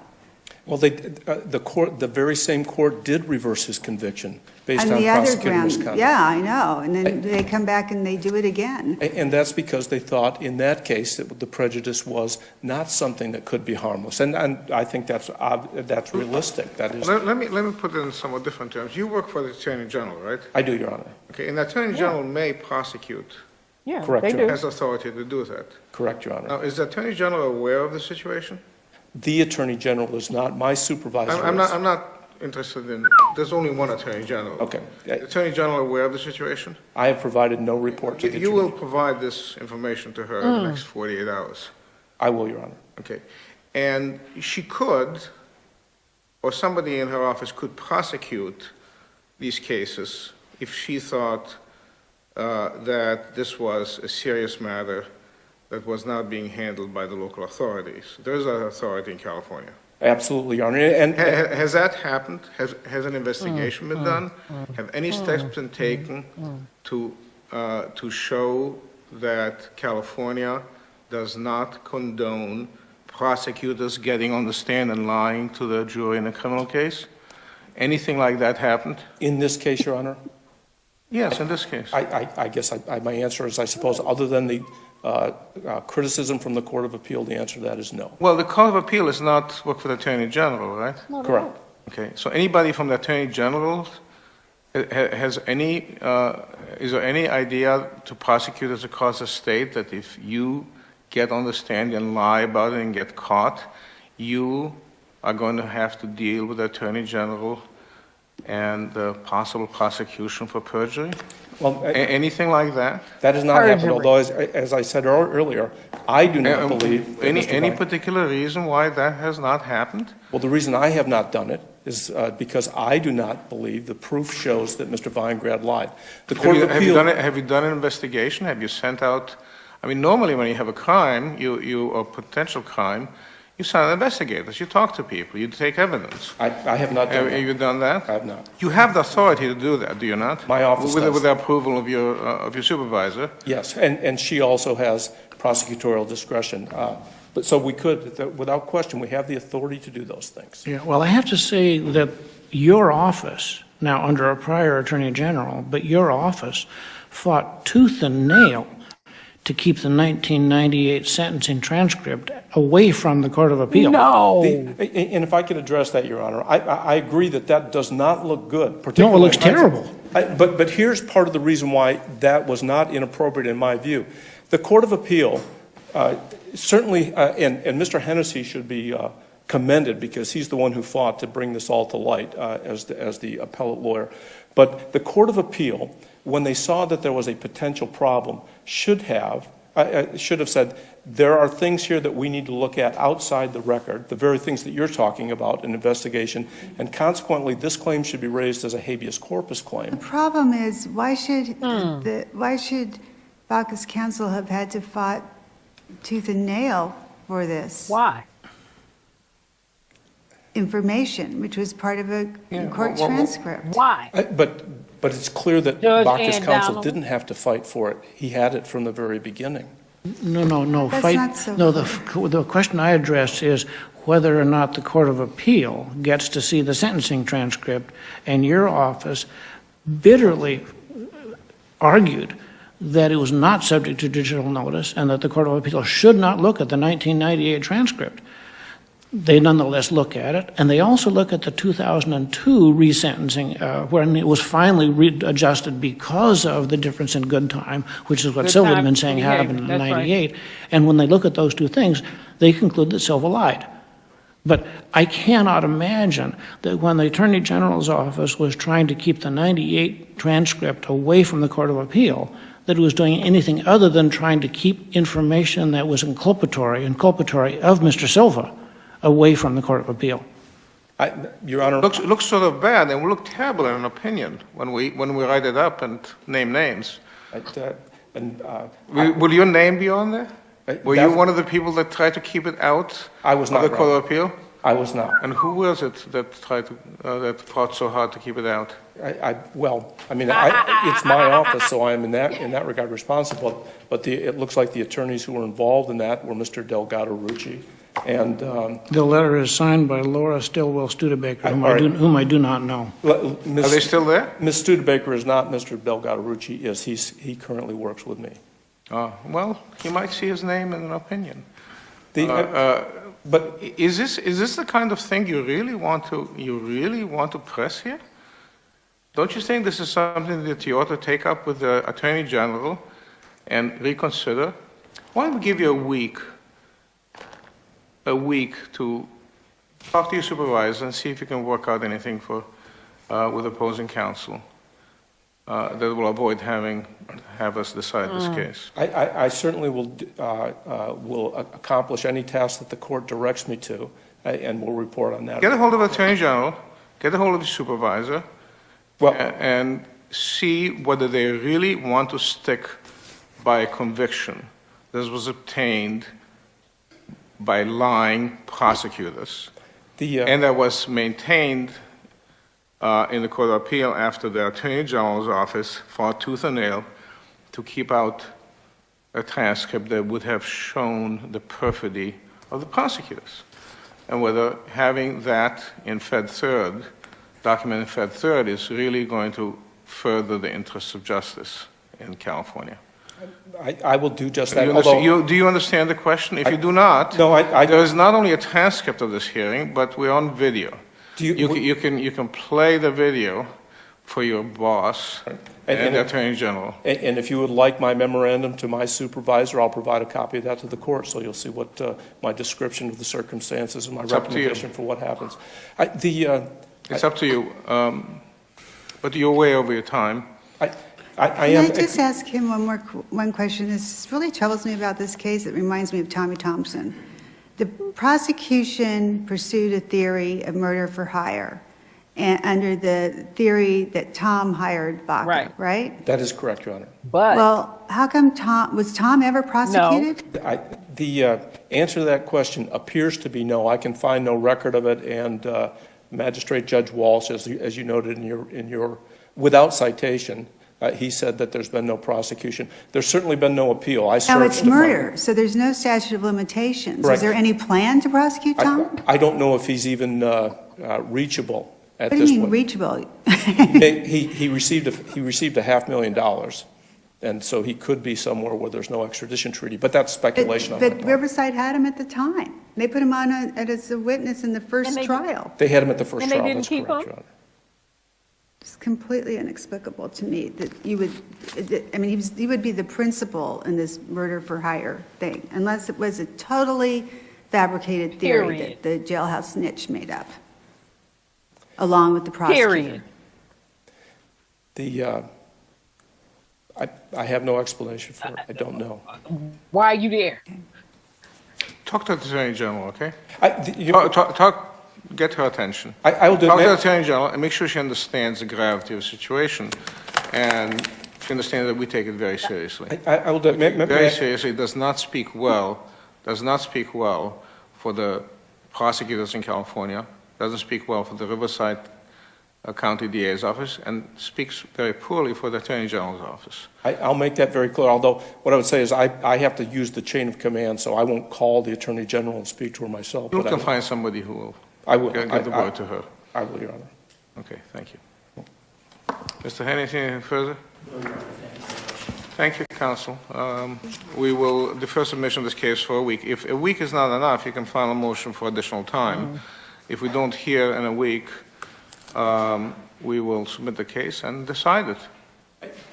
And Your Honor, and you're not going to win. I guess it's not clear to me what you expect to hear from the Attorney General. I would expect, if we hear a joint motion from counsel to dismiss the appeal because the state has decided to move in state court to set aside the conviction and retry Mr. Baca, that would be one resolution. But you've got opposing counsel. Maybe you can work out something that will pretermit the need for an opinion. Very well, Your Honor. Because I don't think an opinion is something that is going to be very pretty. Understand. Whichever way it goes. I understand that, Your Honor. Thank you. Thank you. Okay. And I showed that because I wanted you to hear this prosecutor who had to come behind some lying prosecutors. And we playing with a person's life. Prosecutorial misconduct.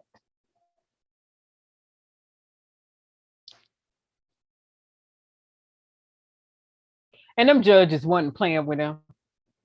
They weren't playing with him. The judge in the middle kept acting. He was like, Did you hear what I said? Get with the Attorney General. Because the first time he said it, I understood it.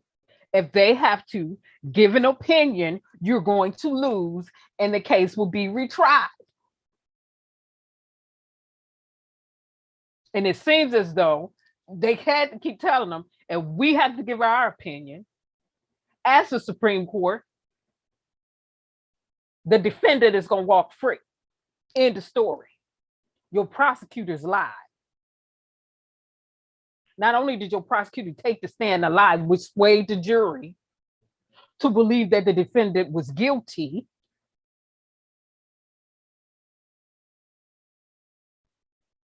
You gave false testimonies. And the prosecutors who did that knew it was false testimony. And the judge asked them, was anybody reprimanded? What happened? What happened? Did anybody get reprimanded? Did the witness who took the stand and purged themselves did anything happen to them? No. Did anything happen to the prosecutor? No. What you there for? In there. And then trying to suppress transcripts from being entered in. Trying to keep transcripts out the appellate court. Okay. Prosecutors' immunity need to end. Police immunities need to end. Now let's get to these cases. Let me make it make sense, because I got Robert Sylvester Kelly's name in the title. Number one, again, that was not a Rico case. One man is not an enterprise. I don't care how you slice it or dice it. How in the world you going to convict one man off enterprise and you don't have the rest of the enterprise there or the group with him?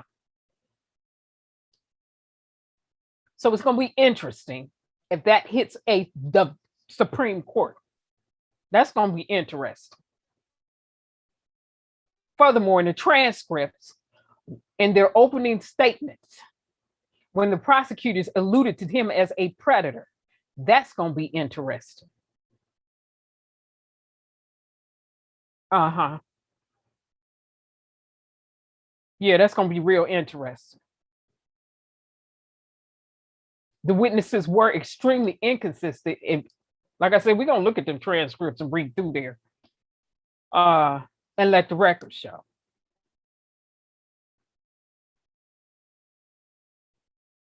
Then one witness didn't show up or had an episode of a panic attack. The prosecutors, Judge Ann Donnelly, were allowed to play some video and audio of a live witness who did not take the stand. Excuse me. That's a direct violation of somebody's constitutional rights, to be exact, the Fifth Amendment right to face your accusers during a trial. People play too much. And then you get other people trying to attempting to respond and rebuttal or whatever they think they're doing. Like, we be free. We can comprehend, understand, and read now. And we be fighters.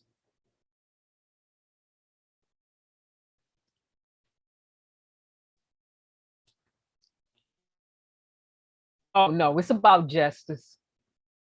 No. We're not just going to say, oh, it's about justice for the common person. And not, he's an artist, Wait a minute. An abuse of the judicial system is an abuse of the judicial system. Period. What's the artist that did all that other time that just recently got out? Because a woman accused him of rape or assault or whatever. The artist, they used to sing, and he did all that time, and he just got out and she told a lie. And I guarantee you, with some prosecutors probably presented some fake and false information in that case too that they knew was bogus. Yeah.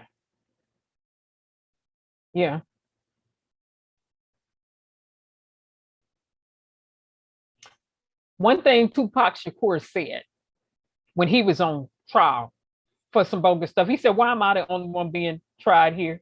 And it was a group of people. But y'all just get me? And it was a group of people there. And furthermore, it was consensual at the time. I didn't run up on her to do no favors for her. She was doing all the favors for me, unforced. And now she want to scream rape.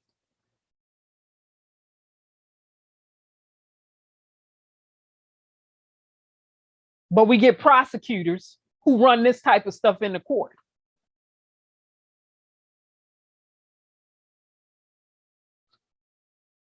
Based off allegations. Oh, we're not trying to violate their constitutional right to a trial, a fair trial.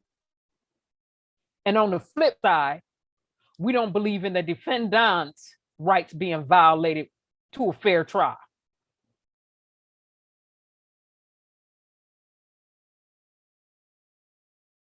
A bunch of biased jurors set up and probably watched the Mute R. Kelly docuseries. And wait a minute, because I've got to go back to Kim Foxx now. Since we in Illinois at this moment, we started off talking about Illinois. PFG Duck is from Illinois. Wait a minute. Kim Foxx, hold on. Woo. Wait a minute. Wait a minute. Wait a minute. Let me let the record show. Let me pull this up real quick. Hold on. Hold on. Hold on. Hold on. Wait a minute. Wait. Just give me a minute to pull this up in the background, you all. Just give me a minute. Let me pull it up. Hold on. Oh my goodness, I just deviated, but it still all flows together. Let's deal with this misconduct. Let's deal with this abuse of the law. Let's deal with these oath office breaking prosecutors. Oath of office breaking prosecutors. Let's deal with this prosecutorial misconduct. Let's deal tonight. Wait a minute. Wait. Let me pull this up. And I didn't even want to show this until I get all of what I want to show together at once. But no. Since we own prosecutorial misconduct, and since we started off with the state of Illinois, wait just a minute. And another thing, I will say this, and I will keep saying this, Greenberg.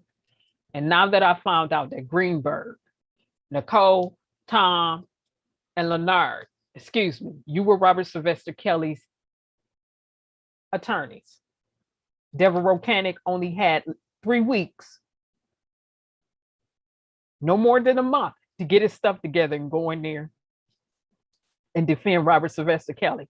Now, in an article, it was plainly stated that Nicole and Tom was not turning over discovery to Deborah Rocanek.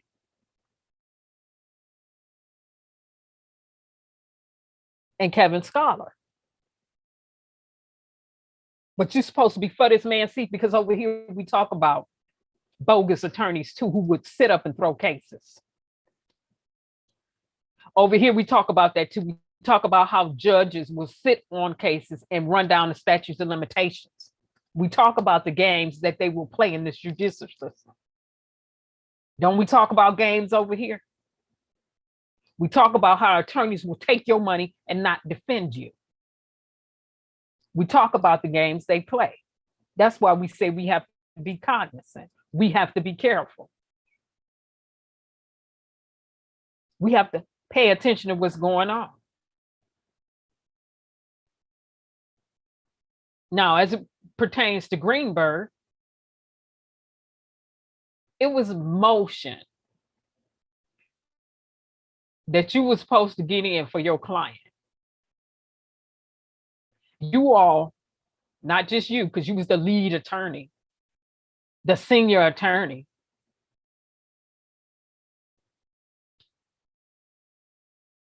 The time allotted on there was 14 days. You have 14 days.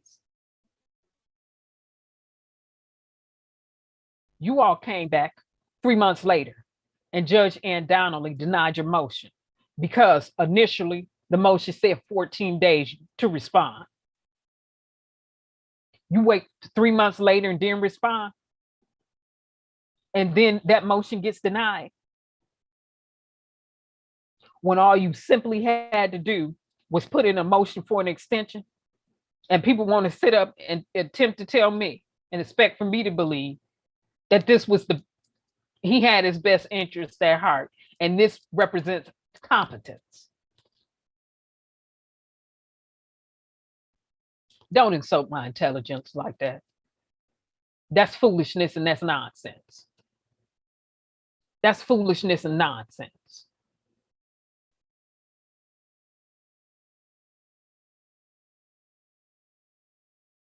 Ineffective and inappropriate counsel.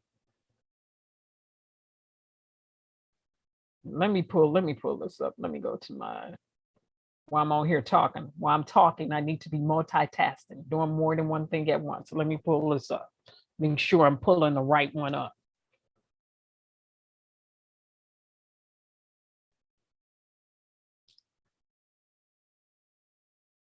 And don't we just love transcripts because they let the record show? Like that judge said, like he had to tell that prosecutor, excuse me, you can get the transcripts.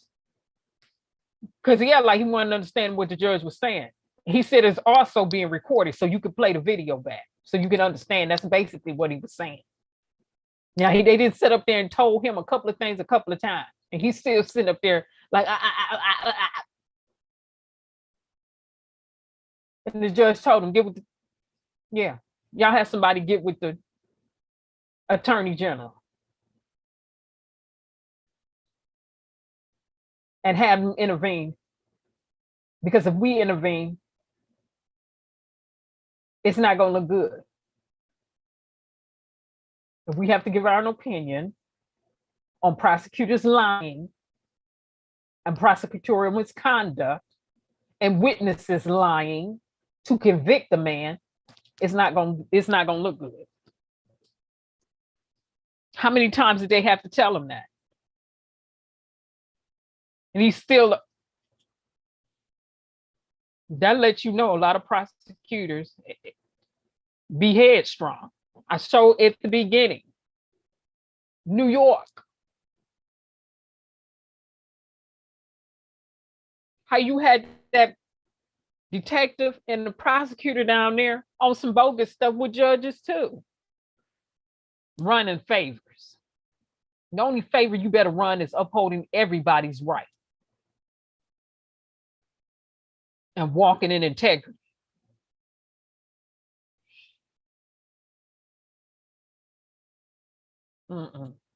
Playing games when it comes to people's life.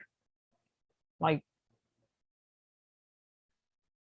okay, it's this one. All right, it is this one. All right. All right. So let's get to it.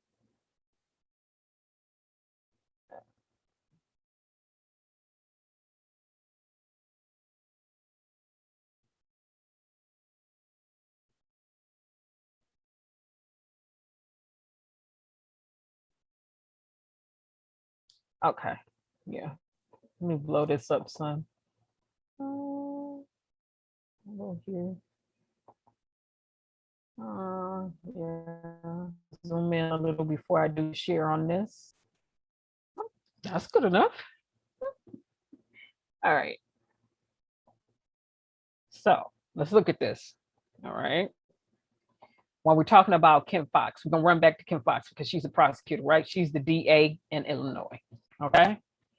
So this was submitted September 22nd, 2020 of last year. And it was on plaintiff, United States of America's plaintiff versus Robert Sylvester Kelly. And it was pertaining to United States of America Court for the Northern District of Illinois. Okay. So we got it stamped on here. File was received, saw the confirmation receipt that, they received it. Okay. So defense expedited motion to dismiss criminal cause of action. And here's why. Kim Foxx. Let me roll down. Let me scroll down right here. Go right here. Facts. On June 11, 2019, the United States, through its attorney, filed with this court a document purported to be an indictment of a grand jury against Mr. Kelly, alleging that Mr. Kelly committed federal offenses of sexual exploitation of children in violation of Title 18 U.S.C. Section 2251A.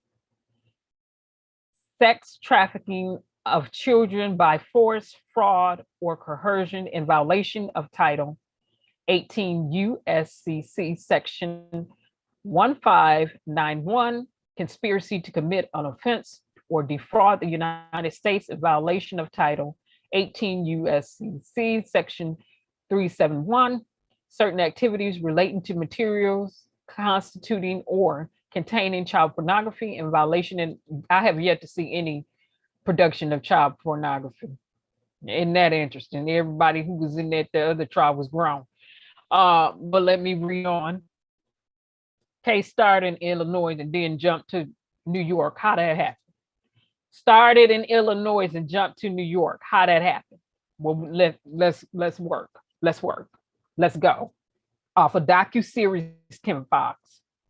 Not off a docuseries. Not only off a docuseries, off some women running around talking about Me Too. On Time's Up, running their money to who? Running their money to support the candidate of their choice, right? Or running their money to support candidates, because we know them games too. We know about the backdoor deals, the side door deals, the out the backside deals, the underhanded deals, and every other deal. We believe in questioning that too. Let me finish. This Kim, hold on. Miss Prosecutor. All right. So, containing child pornography in violation of Title 18 U.S.C. Section 2252A, A2, and B1 and 2, and coercion of an enticement in violation of Title 18 C Section 2242 on February 13th, 2020. What child was he with on February 13th, 2020? What child was he with?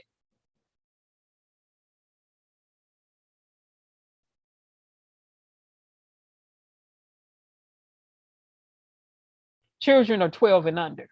Let's be clear about that. I taught school.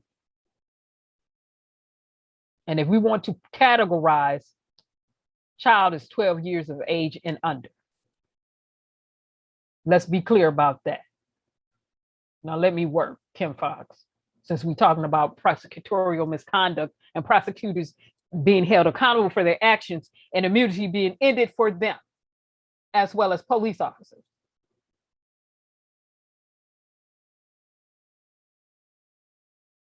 Now, the United States, through its attorney, filed a document purported to be a superseding indictment of a grand jury against Mr. Kelly, setting forth the same alleged criminal conduct. However, the allegations made by the United States through its attorney was not made before a body of 16 to 13 member grand jury. Let me read that again.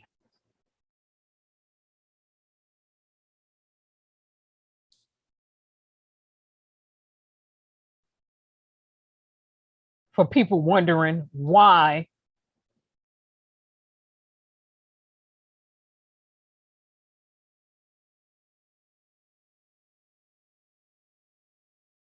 some of us are saying what we're saying.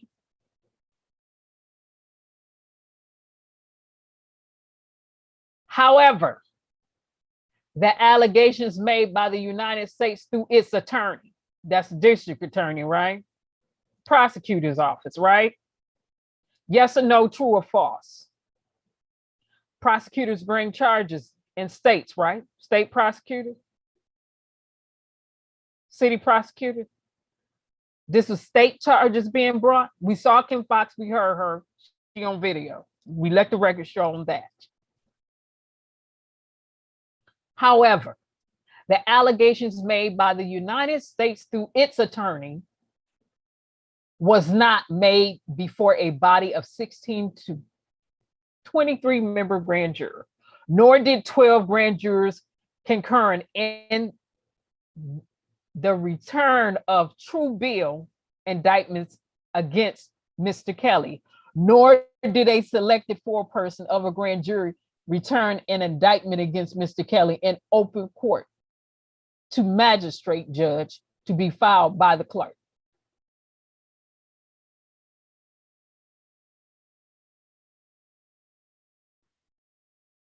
And why was he incarcerated for so long? And why was he being held without bond? One reason is you get prosecutorial misconduct and judges dealing and moving unethically. Another facet of that is Greenberg and them was doing all that infighting, really not focused on their client to the degree that they should have been focused on their client. Filing motions on every wind and wave and rebuttaling anything the prosecutor and Chicago could have came with, because I would have said,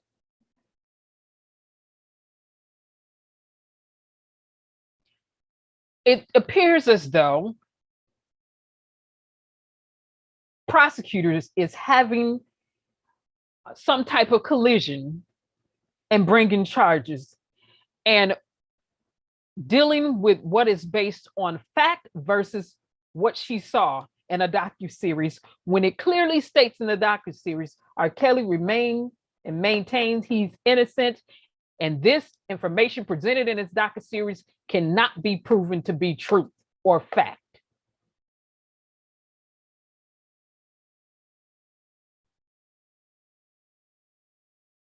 And these charges that are being brought are quite ambiguous.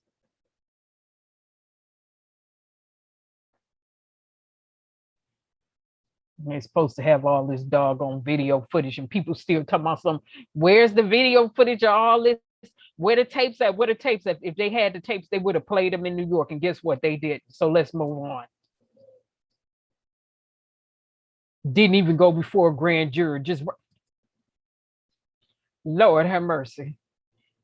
Mr. Kelly moves this court for it to expeditiously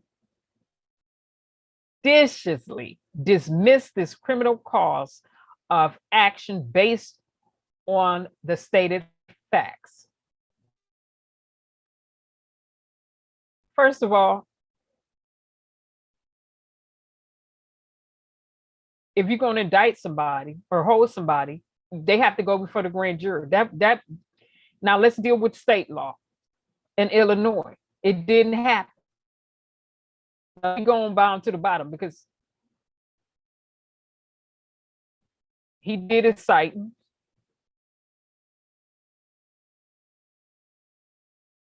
And this was foul. Steve, Michael, Christopher, who used to be on there, respectfully submitted. Steve A. Greenberg, one of the defense attorneys. Steve, you should have signed your name or stamped your name on there.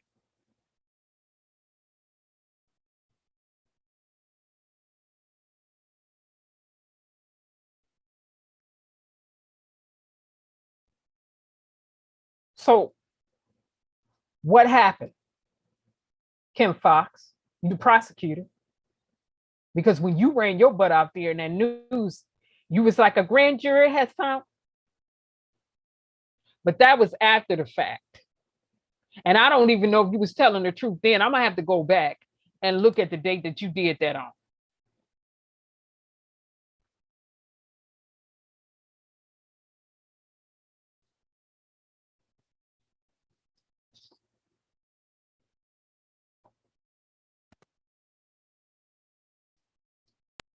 And people say Steve did something. Yeah, he did do something. He should have stayed on their head instead of being out here in the press and trying to go back and forth with people on social media. Should have stayed on their head.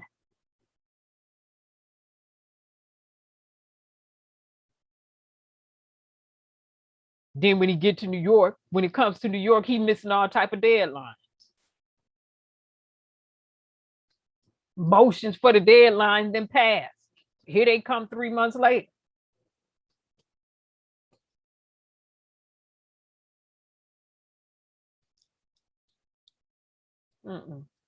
This is not justice.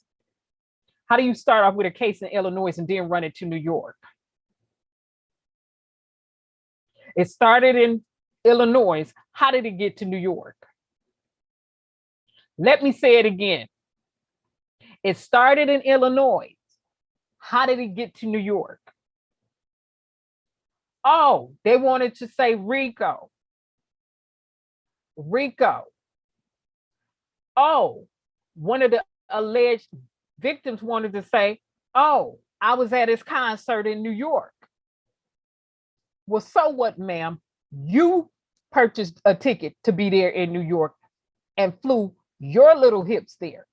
He didn't come get you. You flew yourself in there. What they said was, the prosecutor said was, proper use of venue. Proper use of venue. What a man is an artist. He was having concerts everywhere, even out the country. We got to wake up. It's when you get the documents and you start reading through them and you're like, what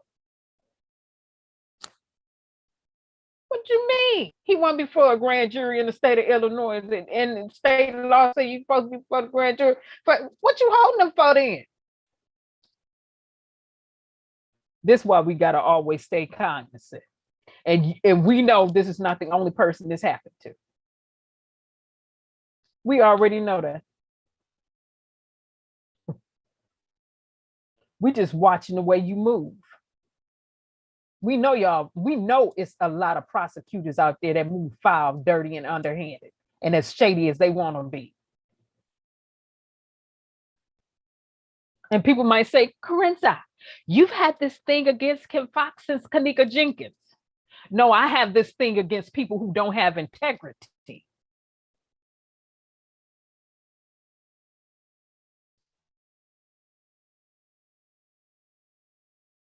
And won't move with good ethics. And like to come out and be pretentious. That's what I have a thing with. Nothing personal. You just ain't moving right. And it's people's lives hanging in a balance. And it's about the business of people. Oh, it's about business. It's about the business of people. Oh, it's extremely political. It's about the politics of people receiving justice or the lack thereof because somebody ain't moving right, because they can be bought and paid for. Prosecutors are there to do their job on behalf of the people. Always get somebody on some slick, nickel slick, dumb stuff. We not with the nonsense over here. That's why it's called, you see no nonsense news in a title. And yeah, we paying attention to the other prosecutors in New York because one man got convicted as being an enterprise. And I already know the jurors were swayed long time ago based off allegations from long time ago. And then you get people running around while we right here talking about prosecutorial misconduct, talking about they saw video footage of him from years ago, and he was doing this in there, and he was doing that in there. Wait a minute, pause for a minute, because I need you to think right now. I need you to think. Where did that video footage come from? From who to who? From who to whom? Did it come from Jim Derogatis? It came from Jim Derogatis? Jim Derogatis. Is that where it came from? Yes or no, true or false? Oh. Wait a minute. Who handed it to Jim Derogatis? Let's answer these questions. It came from Jim Derogatis, right? The one who has been infatuated and basically stalking R. Kelly for the last few years as a reporter under the premises of being a reporter. Let the record show tonight while we're talking about the end to immunity for prosecutors and police officers and judges being impeached. Let me double back real quick. Who gave it to Jim DeRogatis? When did they give it to him, and why did they give it to him? Was it any financial interaction or interchange going on? It had to be. That's my preconceived notion. And Jim DeRogatis, years ago, gave it to who?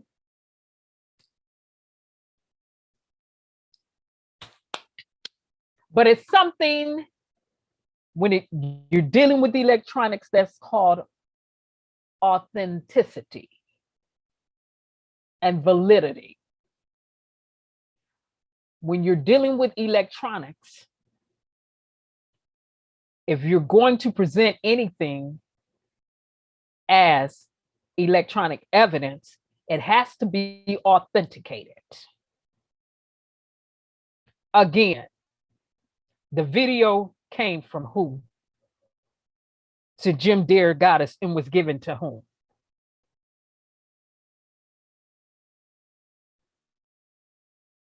And the reason he walked away from that case was what?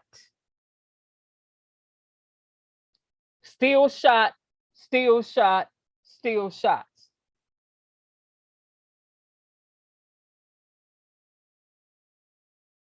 Because of what? Catch up now. Authenticity. They couldn't prove who was what and what was what.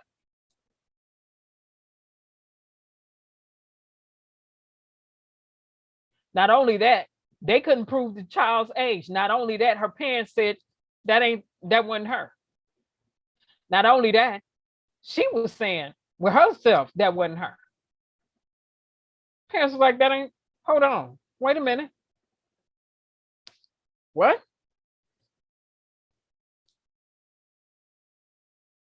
Then I get people running around. She was a child. She looked young.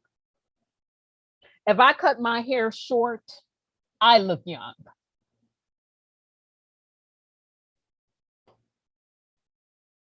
The last time I had my hair cut short, this lady thought I was 12. I was a few pounds smaller then. Maybe about 10 pounds smaller then. And my hair was cut. She said, I need to see your ID. I said, see my ID for what? I'm all the way in my 40s. She said, I don't believe you. You have to show me your ID because you look 12 to me. With my ID out, she was like, oh. I said, here you go. And I do look younger with my haircut.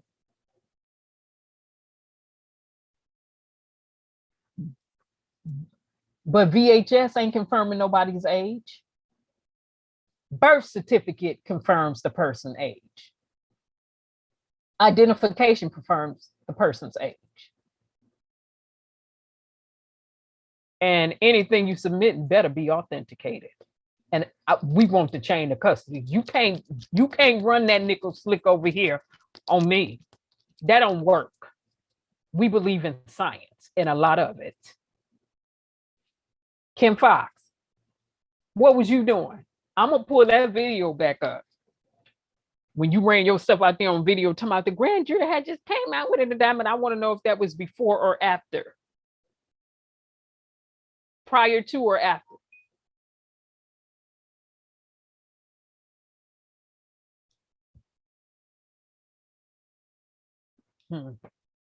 Oh, now it got real. It's getting real in the chat now. People are like, this is about that kind of, this is about the law. Nah, we gonna be right. We gonna be right.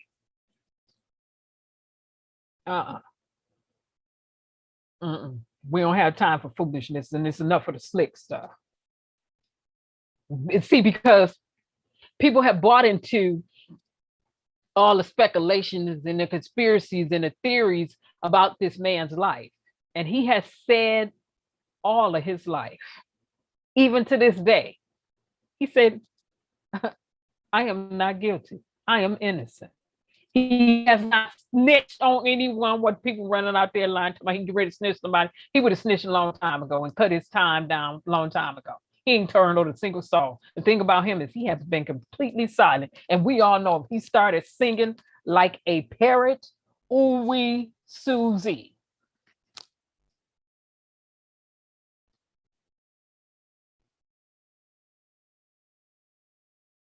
But you get, in the meantime, in between time, you get prosecutors always on some shady stuff and judges on some shady stuff. Goodness gracious. And this is supposed to be justice.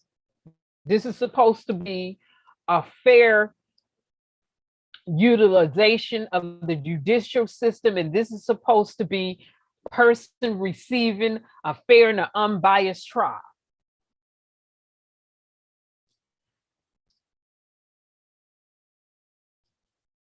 Right is right and wrong is wrong. And I've heard prosecutors, judges, and some others say, when it comes to prosecutorial misconduct, there are no gray areas. It's either black or white, period. And when prosecutors are doing wrong, they know they're doing wrong. But they got immunity. So they're going to continue to do whatever they want to do, how they want to do it, at the expense of an innocent person's life or at the expense of others. And we vote for the prosecutors. People running around talking about don't vote, hold the vote. No, you need to vote. Shucks. Somebody in there with some integrity. Get these shady mugs out the way. Oh, I said it. All right. So let's get to it. Prosecutorial misconduct. Here we go. Mooney versus Holler. Got the case number by it. Prosecutors knowingly use purged testimonies. Caldwell versus Mississippi. Misstated the law while arguing to the grand jury. A prosecutor misstated the law while arguing to the grand jury. Brady versus Maryland. Prosecutors suppress evidence that favored the defendant. Real cases, real law. Litigated in courts. United States versus Doyle. Prosecutors failed to disclose that they presented false evidence against the defendant.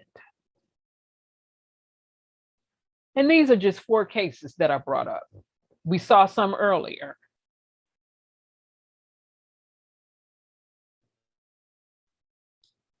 It's the reason I start off by showing Malcolm X and then Duck, the Rico case. Right? Get a clue. Rico case. R. Kelly was just convicted of, one man was just convicted of, one artist, entertainer was convicted of a Rico. They said it was a criminal enterprise. That the whole purpose for him being an entertainer, a musician, and all of that was to run a criminal enterprise.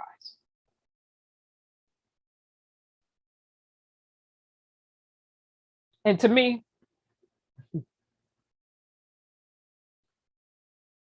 that's a false interpretation of that Rico statute.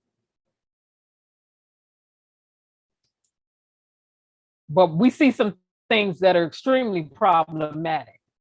One being when his attorney submitted the motion to the judge saying client needs to be let go because he was never for a grand jury. Listen, he had every right to be. Fifth Amendment, state law. Okay. Okay, and we don't think, and some people just think judges don't do favors.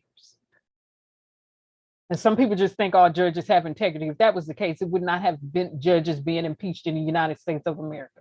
If that was the case, judges would not have been disbarred in the United States of America, as well as attorneys being disbarred if that was the case.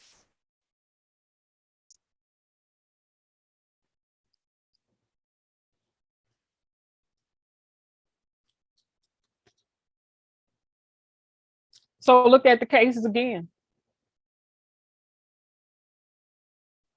Unfortunately, the philosophy and the ideology in America is you can let some be above the law, have no integrity, character, or ethics, who swear and take the oath of office to uphold the law.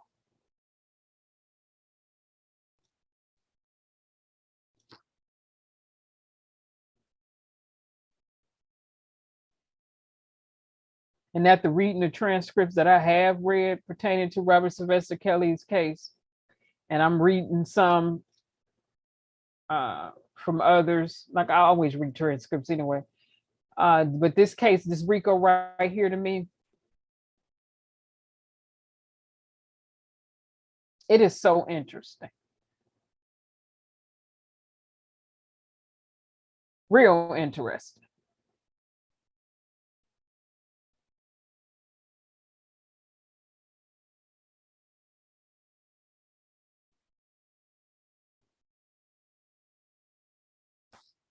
They charged him with Rico because of Geronda Page Johnson, whatever her name is, which I found to be interesting because when was she in New York with R. Kelly?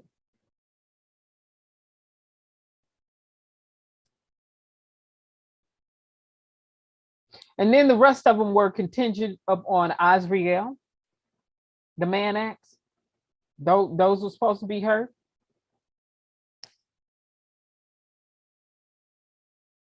Which I find interesting again, because when was she in New York with R. Kelly? Now, if that's the way they convicted, and I find it also interesting and a bit disgusting that Gloria Allred is running around with one of the alleged witnesses or victims doing press conferences talking about Bill Cosby. You're disgusting to me because you came out and said he's a sexual predator, the worst sexual predator in history. Predator with Gloria Allred. I got some words for you. I find what you're doing a bit disgusting.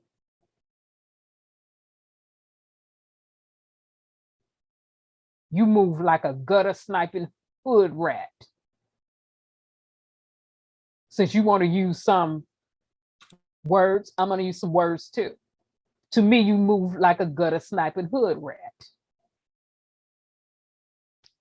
Let me say it again, Gloria Allred. What you're doing is disgusting and pathetic to me. To me, you move like a gutter sniping hood rat. Since you wanted to come out and call somebody the worst sexual predator ever, let me use some words for you. You move like a gutter sniping hood rat. And that's my slangonomics.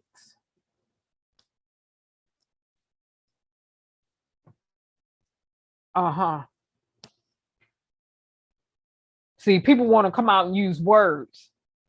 Well, guess what? I use some words too. They want to come out and describe somebody and try to categorize somebody. Well, guess what? I can come out and use some words to categorize somebody too. And then you get the biased news media, like Malcolm X said in the beginning, who will have you believing, Jim Derrick got us, that the lie is the truth and the truth is the lie. And then you get people oblivious, like they didn't do the same thing to Michael Jackson and tried to call him a predator, a pedophile. Come on, somebody. Prosecutorial misconduct and their immunity, and you'll minimize this mess that they've been doing for years over here in the United States of America. Like Malcolm X said in the beginning, America like to talk that sweet stuff,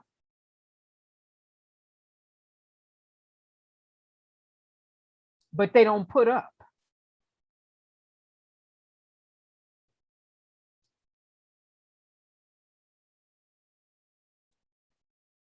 Right there.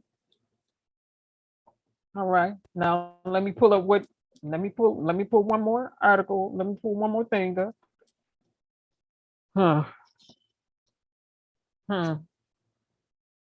And then you get people on here, oh, when they cut, we're gonna make sure maximum sentences for anybody killing. When I hear other ethnic groups murder somebody, I don't see these same people come out there talking about maximum sentence. Did he just mean that for the black boys or black gangs in Illinois, or is it for every gang?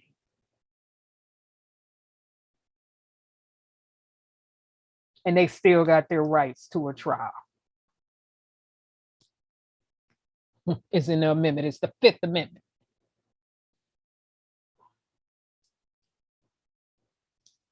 And I'm not excusing anybody in terms of being murdered.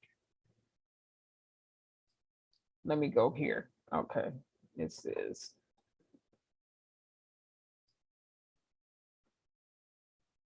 What do we need to end? Immunity for prosecutors and police officers. Who do the work? We do. What do we have to do? Stay actively engaged.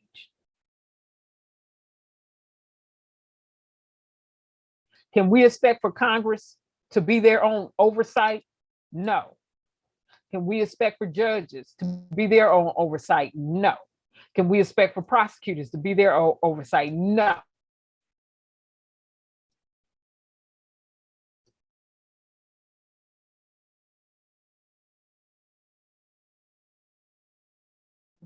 Let's spell his name. I don't have his first name spelled correctly, but that's not.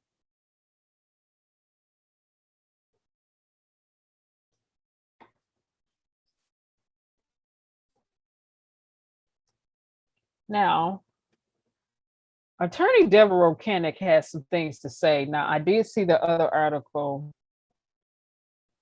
the other day. Well, I'm going to pull this up, and it's interesting.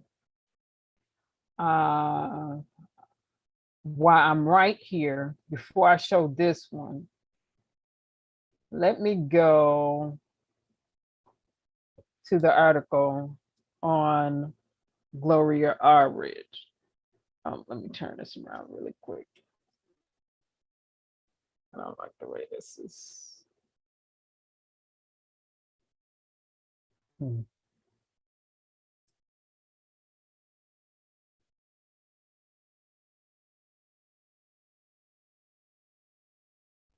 Oh, P legal intel. Yeah.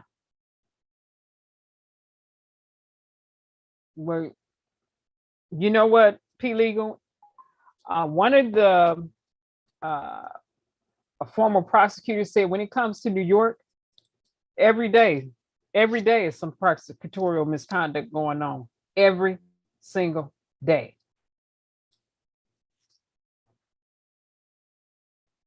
Okay. Gloria. Who always want to have herself parading around saying something. Oh, I don't want to go to the Hollywood Reporter. Let me go to LA Times.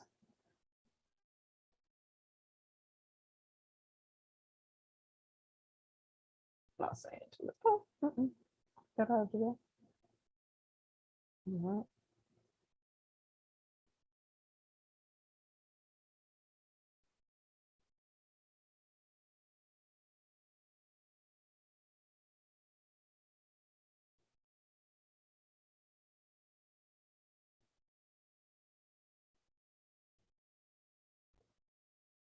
I'm not getting ready to show her face on here. I'm gonna bypass Gloria Allred's face. I'm telling you all that right now. So exit out of that and slide down. This was the article from 2015. I chose not to show the one from 2017, but these are some of the cases that she worked on. So,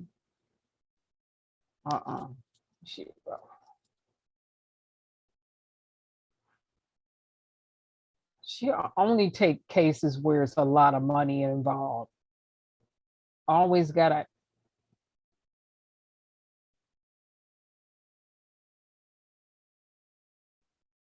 Anyway, Gloria Allwards have been, it was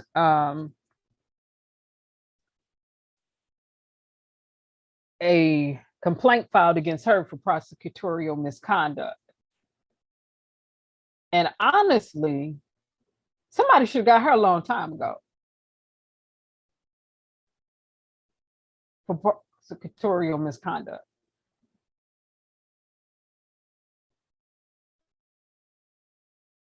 The way she comes out and says things, you come out with your opinion about the defendant that's bullying the defendant.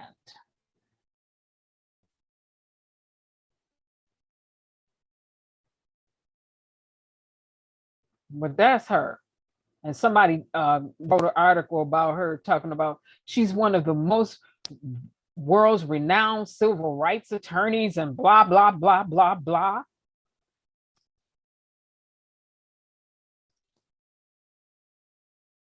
Whatever. That was that writer's opinion. They wrote the article and that was their opinion.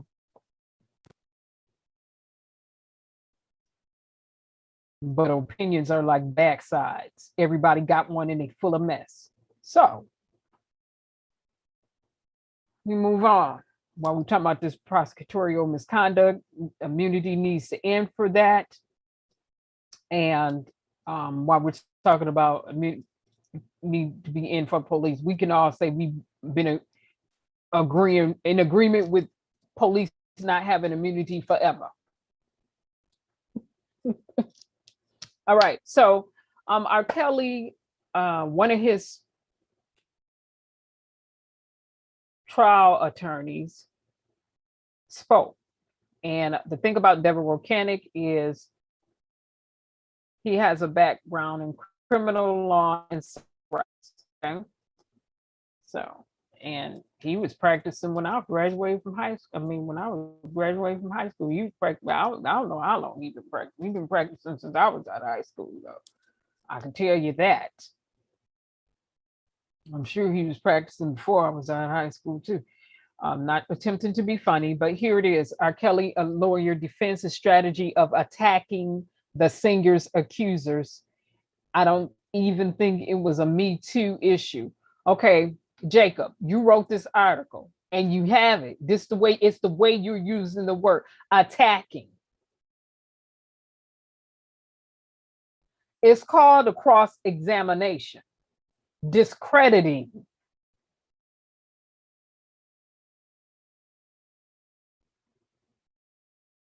So I have an issue with the way you write your title. But like Malcolm X said, it's the way media likes to portray African-American people and people. Disrespecting this Black man. This title was disrespectful. I'll tell you that right off the bat, Jacob, whoever you are.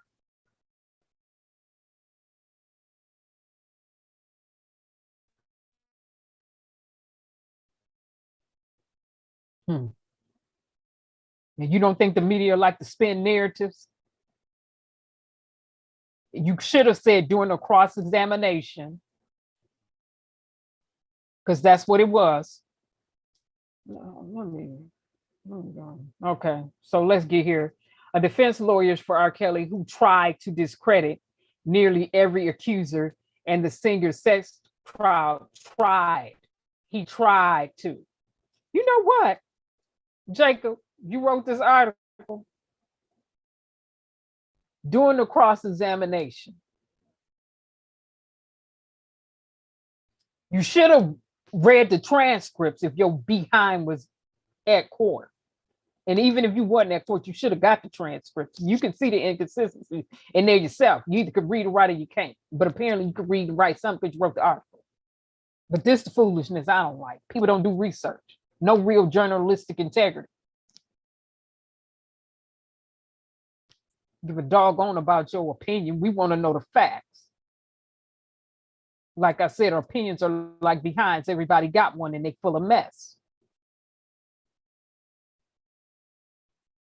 Now,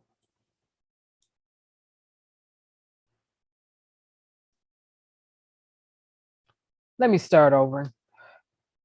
A defense attorney for R. Kelly who tried to discredit nearly every accuser in the singer's sex trial told Insider he still believes his client had consensual relationships with many of the witnesses who testified that he sexually abused them. Why they, this reporter, excuse me, these witnesses didn't have videos up on their social media posts forever. Excuse me, before YouTube took his concerts down, you could see some of these witnesses at his concerts.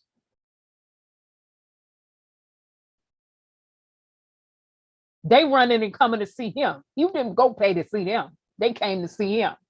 All you got to do is let the record show and do some research. Y'all, some of y'all reporters are lazy. Let me say it. Some of y'all reporters lazy, just downright slow. Shucks. So what if you wrote this? You ain't did no research. What depth of research have you thoroughly conducted? What's the depth of your research? And are your sources credible? You had to do was bring yourself. Okay, let me finish and stop interjecting myself through here. I'll hold for my comments. Let me start over. Nope, I'm not going to reread that one. I'm just going to go on. Last month, R. Kelly, whose real name is Robert Sylvester Kelly, was convicted of racketeering for essentially running a criminal organization to procure women for sex and violating the Mann Act, which forbids bringing people across state lines for illegal sex acts. See, this is what I needed people to understand. Now, this part, Jacob, who wrote the article, got right. He was convicted of racketeering for essentially running a criminal organization to procure women for sex. That's what the prosecutor said. But Robert is not a Rico, and this was never a Rico case. And for violating the Mann Act, okay? For all the little ones running around who don't like to read, write, comprehend, and want to go off everything everybody told you, which forbid bringing people across state lines for illegal sex acts. That's true. That Mann Act portion in there, that part is correct, sir. You got that part right.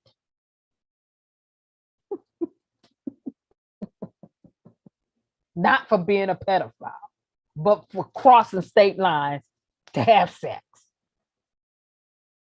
And that's why I said this was dangerous. Now, cross the state line if you want to and have sex with somebody, and they can turn around and smack a Mann Act on your head and then try to say, have a business or whatever and charge you as an enterprise. And you can be one person and you can get this right here. You can be one person. You don't have to be an entertainer like him. This applies to everybody. That's why I said this was dangerous.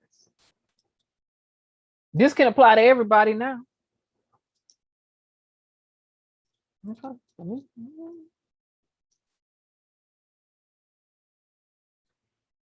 So these people were in relationships with him. The singer lawyer Deborah Rokanek said, okay, well, Jacob, you're saying Deborah Rokanek said this, but is this a verbatim?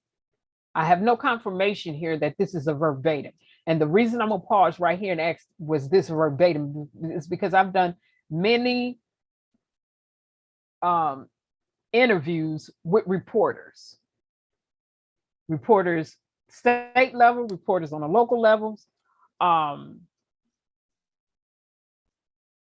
And I stopped doing interviews because I did not like the way that they did their edits, okay?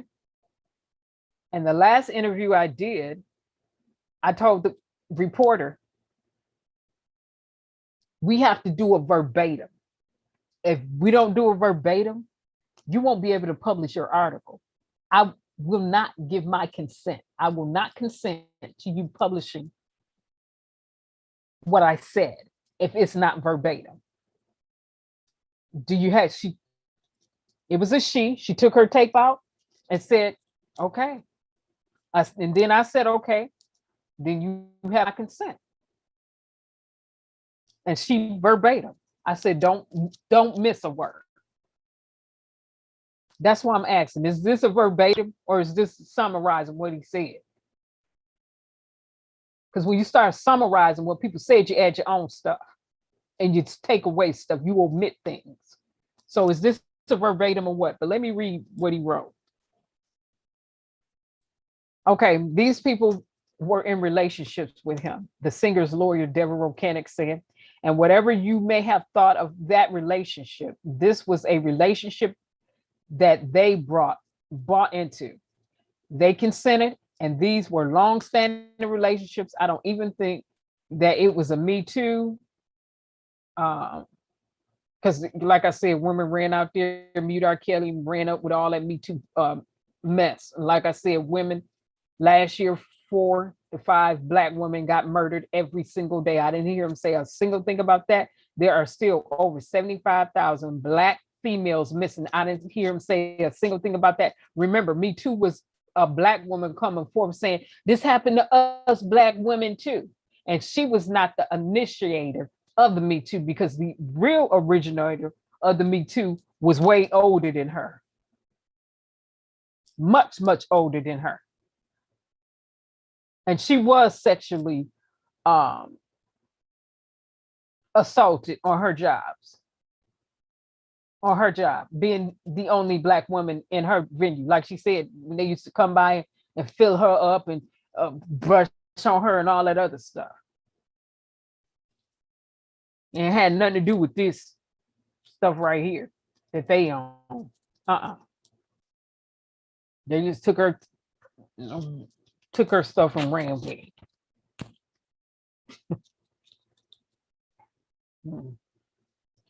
All right. Many of the accusers testified against R. Kelly said they met him when they were teenagers. Several testified that they met with the towering R&B figure, with the exception that he watched their auditions and hoped that he advanced their music careers.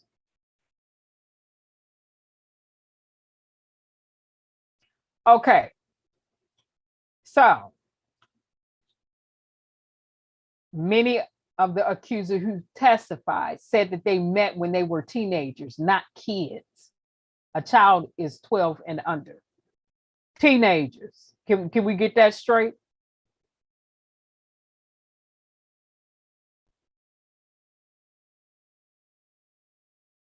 Jane Doe number 5 says she was 17, but then when you read the transcripts, it's a bunch of lying back and forth. You got 17, you got 18, you got the police going to check her ID. It's just a bunch of lying. So, and the other one, Geronda Pays. Let me pause for a minute, because when we get to them transcripts, you allege that you had all this sexual relations with Robert Sylvester Kelly that he says to this day, he ain't never been with you at all. And some other women who took the stand, he said he ain't never touched y'all, period. She got on the stand, and jurors, if you ever watch this, make it make sense and use your good sense the next time if you are ever a juror. But I don't know what y'all was on. Did you watch the docu-series and run with the allegations like everybody else? Geronda Pays, though. But back to you, because this is in the transcript. You lied or purged, or you gave a false testimony. Let me say it that way, like the judges said. Let me not use the term lie. You took the stand and you said all this stuff about R. Kelly and first time you was with R. Kelly and this and that, and somebody else let you in his house, and whoever that person is, I got a whole bunch of stuff to say to you, but let me move on. He wasn't even home, Geronda. That's what's going to be interesting about reading these transcripts. And I'm going to really be watching when the appellate court get them. And if it goes to Supreme Court, I'm going to be watching that too. The reason why is during the cross-examination, you said you broke into his house. Somebody let you in. You breached the gate to get into his home. And the person that let you into R. Kelly's house, who should have never allowed you into his home, that's why people saying it was a setup, allowed you to come in one of his bedrooms. But the thing about the transcript is, he wasn't even there. He was going on tour. He was in another state. Again, they can be on this foolishness if they want to as prosecutors. Can't wait till you hit the appellate courts and go to higher courts. And the transcripts and the things that they don't want to be brought in are allowed in. See, Judge Ann Donnelly can allow all this, and she should have impeached that witness right then and there. She can allow this stuff to go on if she wants to in that courtroom. But when it goes to the higher courts,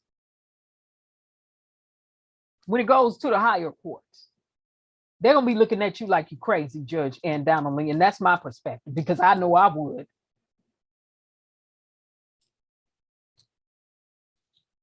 And what the judge asked tonight, when they purged themselves, what did you do? What did you do?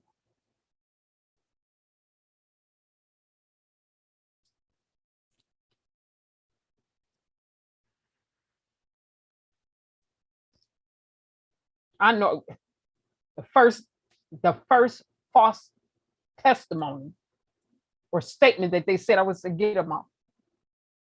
I'm getting ready to impeach you off the stand. Come get them. Get them up. Marshals, walk them on up out of here. Get them out of here. If we're going to have a trial, we're going to have a fair trial that's not going to be based off people on stand telling lies. Get her down. Get her up out of here. That's where I would have rolled in my courtroom. Get her down. Get her out. Out. Get her out of here. First time they cross you up, out. O-U-T, out. Get her out of here.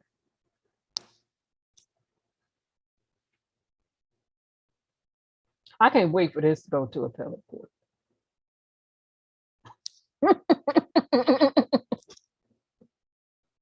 Judge Ann Donnelly, you better, but some judges be so high strung, like the judges said. Judges usually don't like to admit that they made mistakes.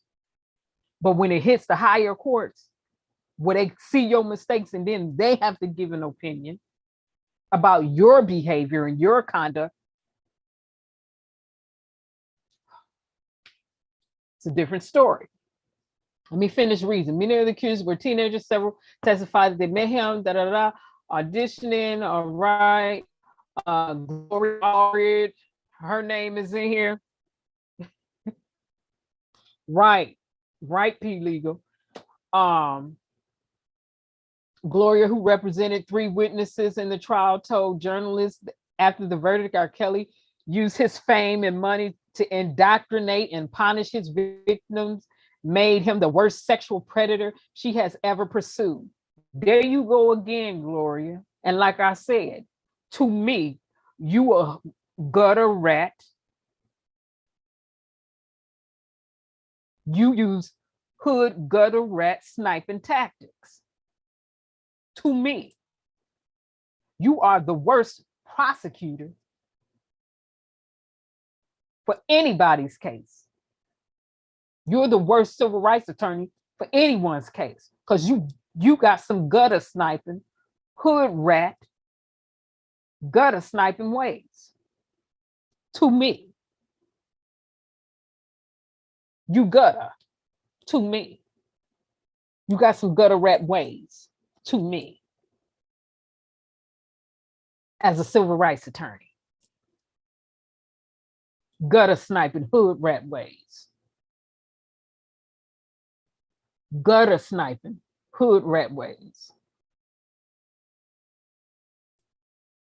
Since you want to use some words like that, I'm going to use some words like this. Gutter sniping hood rat ways. That means downright tacky and trifling. Worse than tacky and trifling. You just straight gutter and hood rat in your tactics. Now, how about that? You want to use some words in this article? This is what you said? Well, I'm going to use some words too.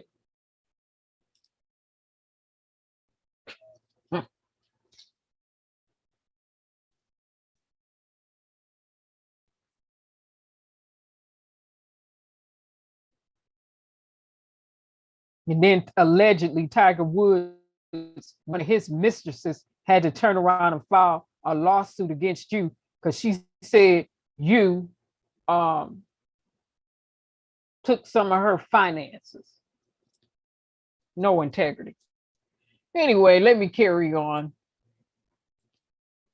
Prosecutors and immunity for them cops shouldn't have never had immunity in the first place. Neither one of them, no immunity. They need to be allowed to be sued, and they'll cut this mess down. This foolishness will be minimized. An abuse of the judicial system and them running so headstrong will be minimized. First, he used his celebrity power to recruit vulnerable underage girls. They were not girls, and the judge said that in the transcripts, they were not girls, for the purpose of sexually abusing them. The attorney said, you need to read the transcripts. During the pre-trial, the judge had to stop R. Kelly's attorney, Nicole, from calling them girls and said, don't refer to them as girls. They're not girls. They were not girls then, and they are not girls now. Read the transcripts, Gloria.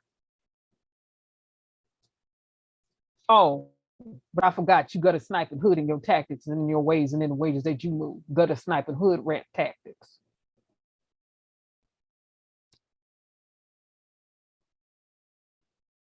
And gutter is worse than hood. You got both, gutter sniping hood rat tactics. Since you want to use some words, I got some for you too. She's using words in the article, right? And I'm using words on my live. How about that? She wants to describe somebody. Well, guess what? I got a description for you.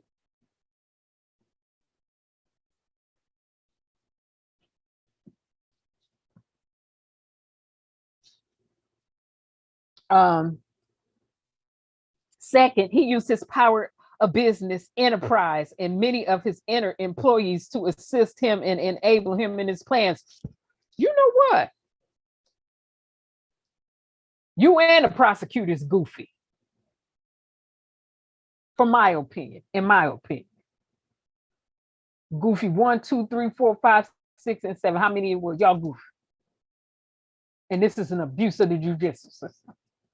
Let me tell you something.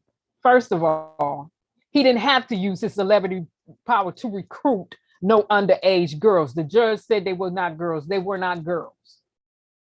Period. So put that to rest. Okay? Now,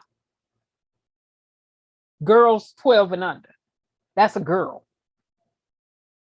All right? Let's get that out the way. He didn't have to use his celebrity power to recruit nobody. They paid to see him. They traveled to see him. And many of them threw their panties on the stage at him. He ain't had to recruit a single soul. And oh my goodness, if I was an attorney, I really would have got underneath y'all's skin. The judge would have been trying to overrule, sustain, sidebar me all day long like she did Deborah Rocannon. But I would have said it anyway so it could be on record. Period. I sure would have. Uh-huh.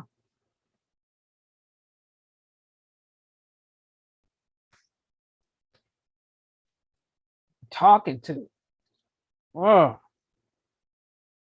Like Bill Cosby publicist said, Gloria, you like to bring out a bunch of women and parade them around to drum up media support and attention, to raise an awareness campaign, to get all this attention and to pull on people's emotions with some foolishness without no concrete evidence.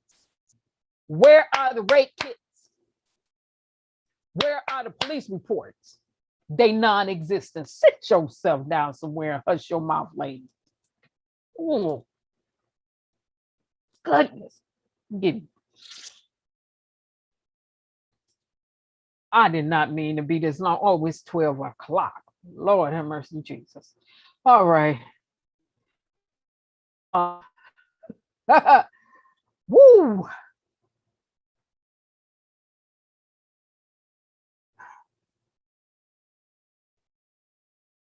And in this enterprise, how come he was the only one charged? Now, the FBI getting ready to charge everybody, and the cases that they bring in as enterprises, like they always do. We only got one person that was charged, but you call this an enterprise and you call this a Rico? A criminal organization? Oh, all right. All right. So to the rest of you artists, don't have nobody at your concerts. Don't do it. Don't bring them on the stage, no autographs, no nothing. Sing and go. Sing and go. Don't do no meet and greet, nothing. Sing and go. Because you don't even need to be caught in pictures with them. Because they'll take that and twist that and turn that too. I've seen a lot of women do that. You was a fan at his concert and he took a picture with you and then you twisted it up like y'all had some relationships. Artists, don't. Just don't. Don't do it. Don't do it. Don't. I don't care what their ages are. Because they had some 40-year-old women up on that stand testifying during this trial too. And people sitting around talking about, it was girls up there. Excuse me, they in their doggone 40s because I'm in my 40s. Girls where? Quit playing. Some 30-year-olds up in there too. Stop it. Shucks. People be confusing stuff. He's 50 something now. Years ago, he was not in his 50s. Oh.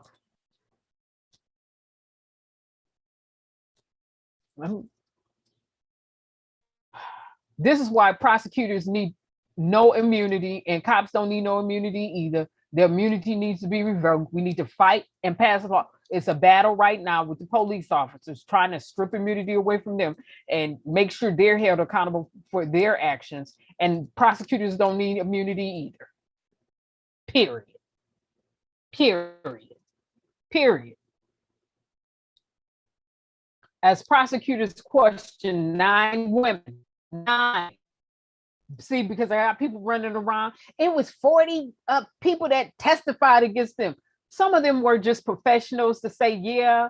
You had some forensic specialists in there to say, yeah, we retrieved some data or went to AT&T and collected it appropriately. You had a doctor in there, a psychologist in there who did not see a single witness, who was just in there to give her opinion, didn't read the transcript, didn't evaluate a witness.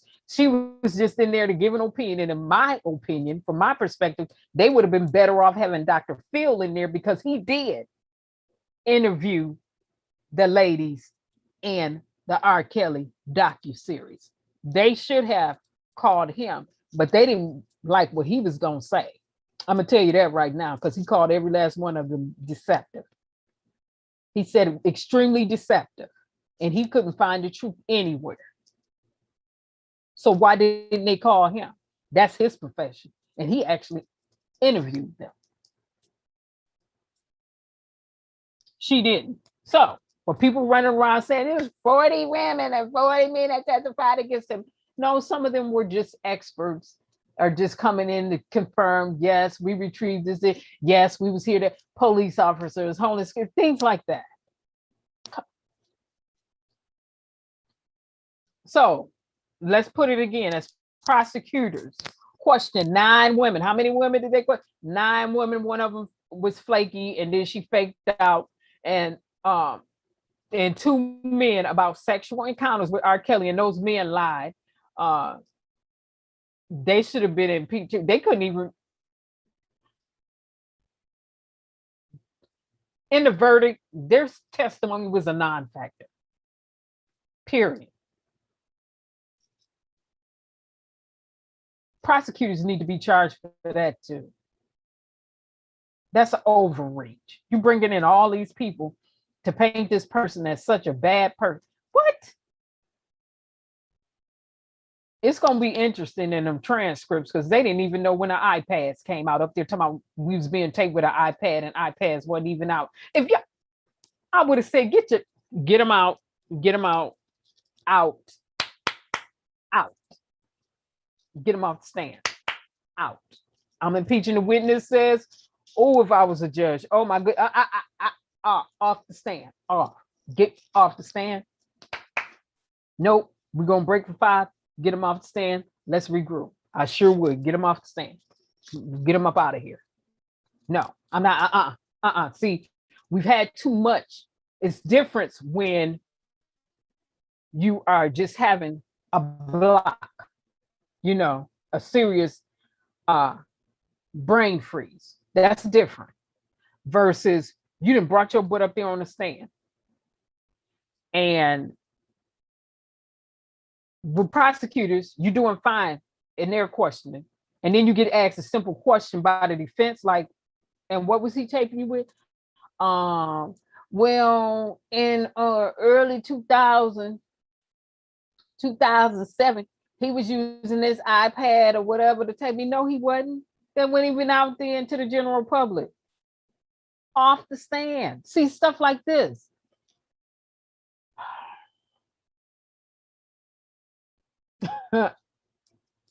Nine women, 2 men. Canick was the person that had the task of raising questions about whether R. Kelly pursued those accusers or they pursued R. Kelly. They pursued R. Kelly. They was broke.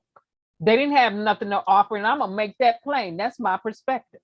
They didn't have a single thing that they was bringing to the table financially or talent-wise. Let me say it again. They didn't have a single thing that they were bringing to, and if we're gonna talk about this being a criminal enterprise, what was they about that life? Who was they getting ready to take out? Because you called this a criminal enterprise, right? Who was they getting ready to take down? Out of these 9 people and these 2 men, who was they getting ready to take down? Huh? Who was they getting ready to snuff out? Gloria. And to the prosecutors, who? Who? What was they gonna do? They was gonna do what to who? Oh, they was about that life? No, they wouldn't. They didn't have a doggone thing to offer. They was all there to get jobs, money, and wanted attention. Let's make that plain. Nothing to offer him. Absolutely nothing. And I ain't gonna even say, oh, it was about sex. Sex, honey, you can get sex from anybody, anywhere. Matter of fact, a man can go out there on the street tonight and pull somebody. That's just how easy it is. And you don't have to be famous to do so. I've had several males tell me that. You meet somebody in the gas store and hit it and quit it, tooted and booted. That's some real talk for your behind. Prosecutors sitting up playing a game with somebody's life. Quit playing. That immunity about to be revoked from y'all, period. And I'm gonna be one of the ones to make sure it is, period. Whether he pursued them. Pursuing them for what? What is he in pursuit of? They came to his concerts. Let's make this make sense. They came to his concerts and his parties. Who was he pursuing?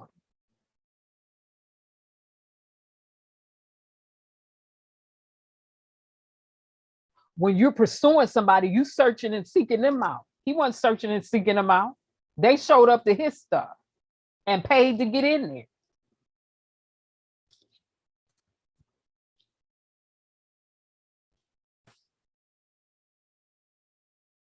Or won tickets to get in there. Or won tickets to get in there.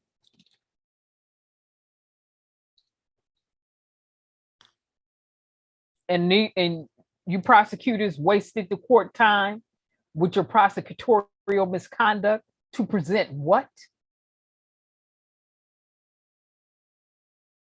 I don't think you should have a license to practice. That's my opinion.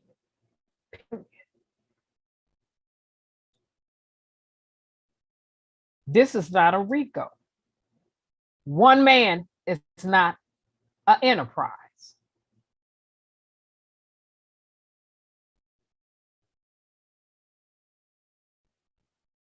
And the intent and purpose of him becoming an artist was not to run a criminal enterprise.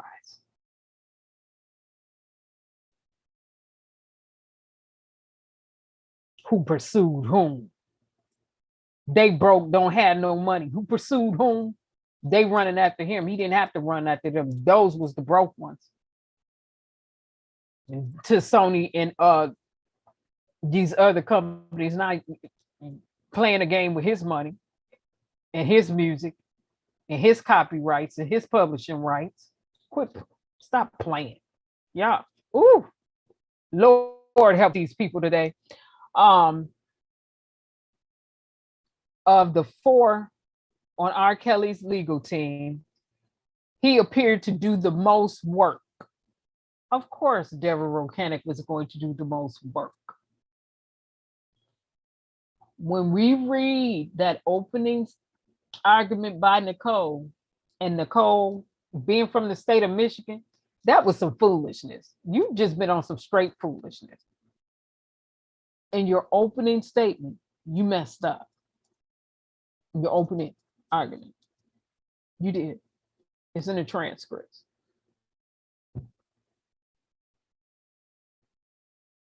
Okay. So he appeared to do the most work, cross-examining almost every witness prosecutors brought and conducting direct examination of every defense witness.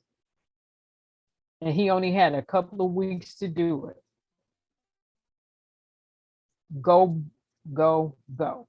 Kanek told Insider his goal was to try to show jurors that the witnesses were not credible. And that's in the transcripts. Can't wait till we hit an appellate court.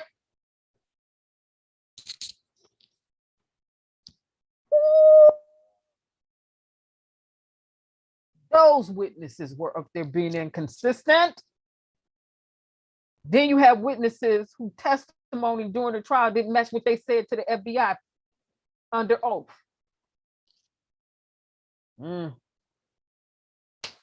Wait till we hit an appellate court.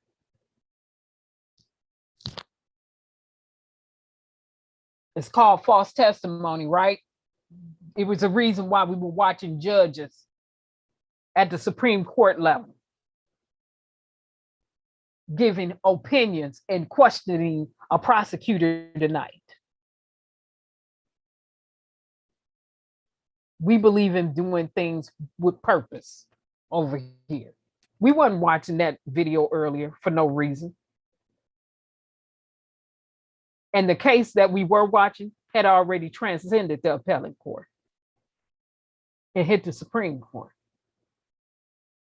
I wanted people to hear the way judges are supposed to move. They're going to move contingent upon the law. That's the way they're supposed to do it. Not the ones who can be bought and paid for, but ones who are really going to do what they were elected to do, what they took the oath of office to do. That's their jobs, to take it seriously and to make sure everybody constitutional rights are upheld and not infringed upon. So it's in the transcript. And the prosecutor's gonna have to answer for it. Every inconsistency.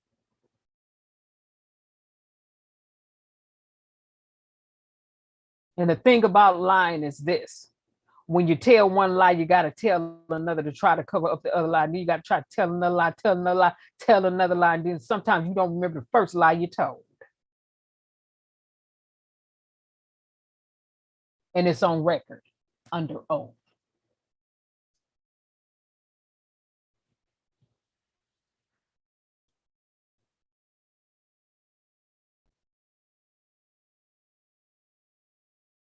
Okay. Koenig told Insider his goal was try to show the jurors that witnesses were not credible, arguing that the prosecutors went after Kelly because of the attention brought from Lifetime surviving R. Kelly.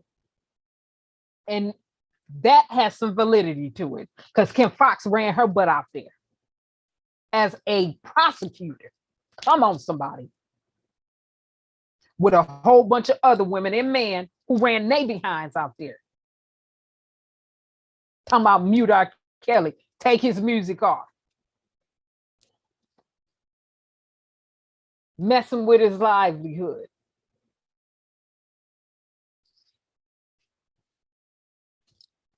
That's got validity right there. We can just flash back and let the record show on that one. My. Won't he do it? Many people have accused R. Kelly of abuse in the docuseries, the documentary, also testified against him during trial.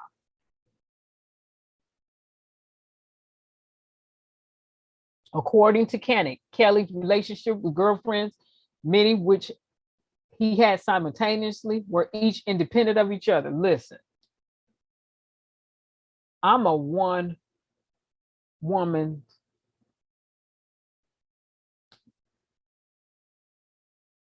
woman I don't want one part. Hey, I ain't into all that other stuff. It's got to be this what they agreed to, this what they agreed to. If that's where they at, that's where they at. But for me, I know it's got to be me, myself, and I, or I know how to fall all the way back and be the one who walks away, not the one who got away, the one who will boldly walk away and won't look back. Period. But people out here moving the way they want to move, but that's the way they chose to move. That's the way they chose to move. Video footage out him, two of the two fighting each other and saying whatever. So that's the way they was moving. That's the way they was moving. But me, I'm a little different. It's just gonna be me, myself, and I. I'll be the one to walk away and never look back. I sure will. I don't have a problem with it.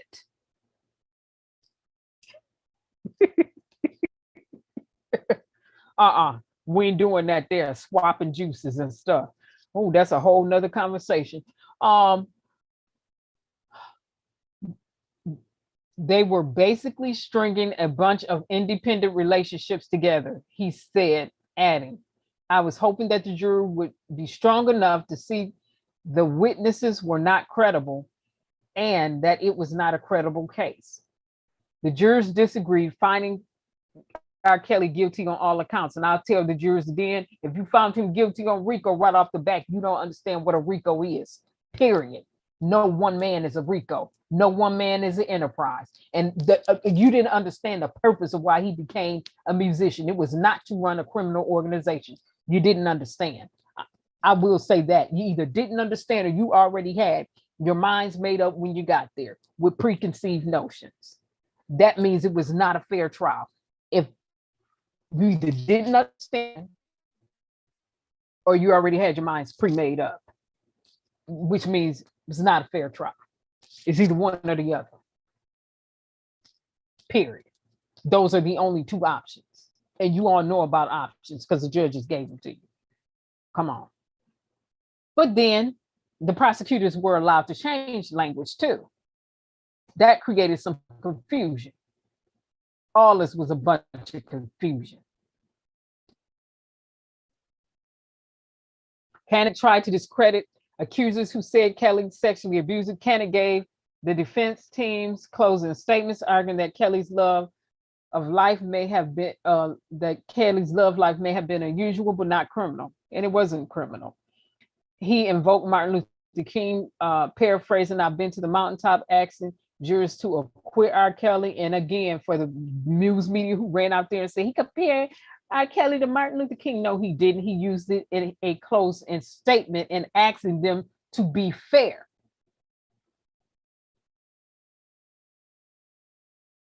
I do think that it takes a great deal of courage to tell the government that you're wrong. Now, if Deborah Kerensz said this, and this is his exact words, thank you, sir. I do think it takes a great deal of courage. What did Johnny Cochran say when he was living? People need to have a little bit more courage to stand for what is right. To tell the government that you're wrong. Well, guess what, government? On a Monday, Tuesday, Wednesday, Thursday, Friday, Saturday, and Sunday. On a mini day, y'all been wrong. Now let me get back on to this. That was my little, so little preach. All right. Kerensz said, I think what a better example of that courage, I can't think what a better example of that courage than Dr. Martin Luther King, my hero. Judge Ann Donnelly, who oversaw the trial, stopped Kerensz several times. Let me highlight this here. Judge Ann Donnelly, who oversaw the trial, stopped Kerensz several times while he questioned the witnesses, including on occasions when he tried to ask about statements they may have made on surviving R. Kelly. Judge Ann Donnelly, why would you do that? They was in a docu-series, right? Why would you stop Deborah Kerensz doing his cross-examinations from asking questions about a docu-series that they were in?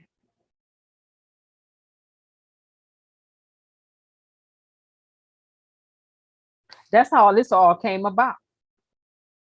It was contingent upon that docu-series.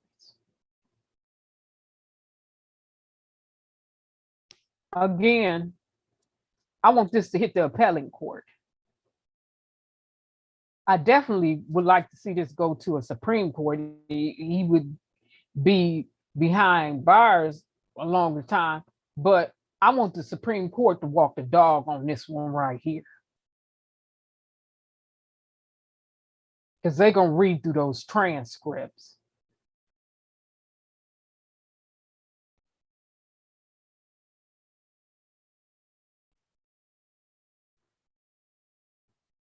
According to Kerensz, the defense lawyers couldn't use all of the evidence they wanted to in the trial. He claimed that the notes FBI agents took, and he ain't got to claim.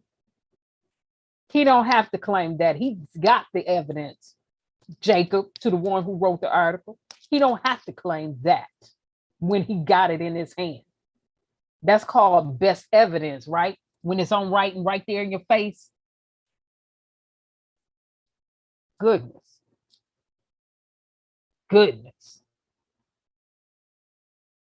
That's why Malcolm X always said what he said about the media in America. Woo. Boy, won't y'all paint a narrative and have the world believing the innocent is guilty and the guilty is innocent. And the truth is a lie and the lie is the truth.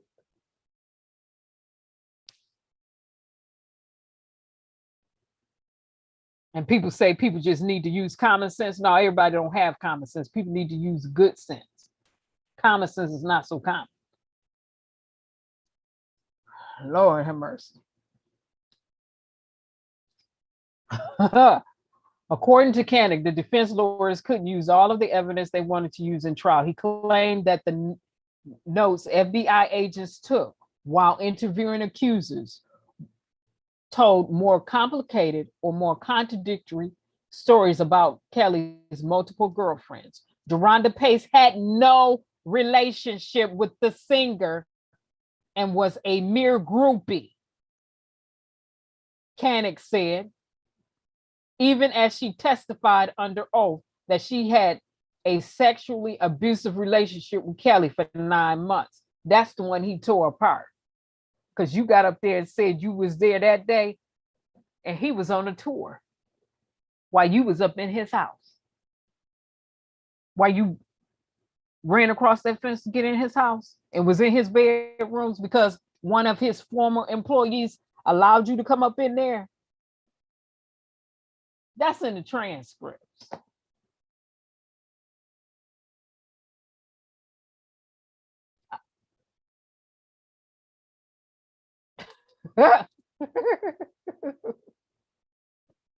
And then your book that you wrote don't even match with what you said on stand during the trial.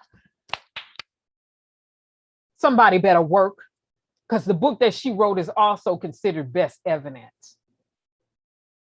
Now, let's get the book that she wrote, and some of them already went to parts of the book that she wrote and compared it against that stuff she said under oath on the stand, and it didn't match up.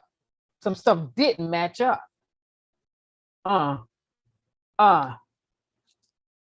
Isn't that interesting? He said he ain't never been with you. And some of the other ones up in there, he said he ain't never been with them. Y'all was up in his stuff. He wasn't even there. And I'm still trying to figure out why they didn't throw Osriel. The judge even alluded to impeaching her. Judge Donnelly, why didn't you do it? Now that somebody above you gonna read these transcripts and see your lack of competency, because that's what it is. I'm gonna call a spade a spade. You either were incompetent or you was having some off days, or the Me Too movement got you in their back pocket. Which one is it? Oh, judges get to have some leeway in their court. I don't give a doggone flying fight about the leeway judges get to have in their court. What they don't get to have in their court is people constantly being on that stand, purging themselves and them not impeaching witnesses. That should never happen. We just listened to Supreme Court in Florida come down on some prosecutors because they allowed that mess to happen.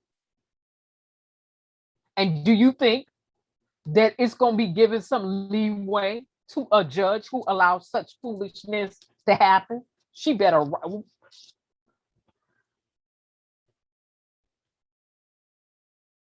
Judge Andano, you need to try to correct this in the motion to overturn the verdict, because when it hits the appellate court and they rule a certain way, because they can still rule in favor of the verdicts, but when it hit the Supreme Court, that's going to be a whole different ball game. That's going to be a whole different ball game. It sure is.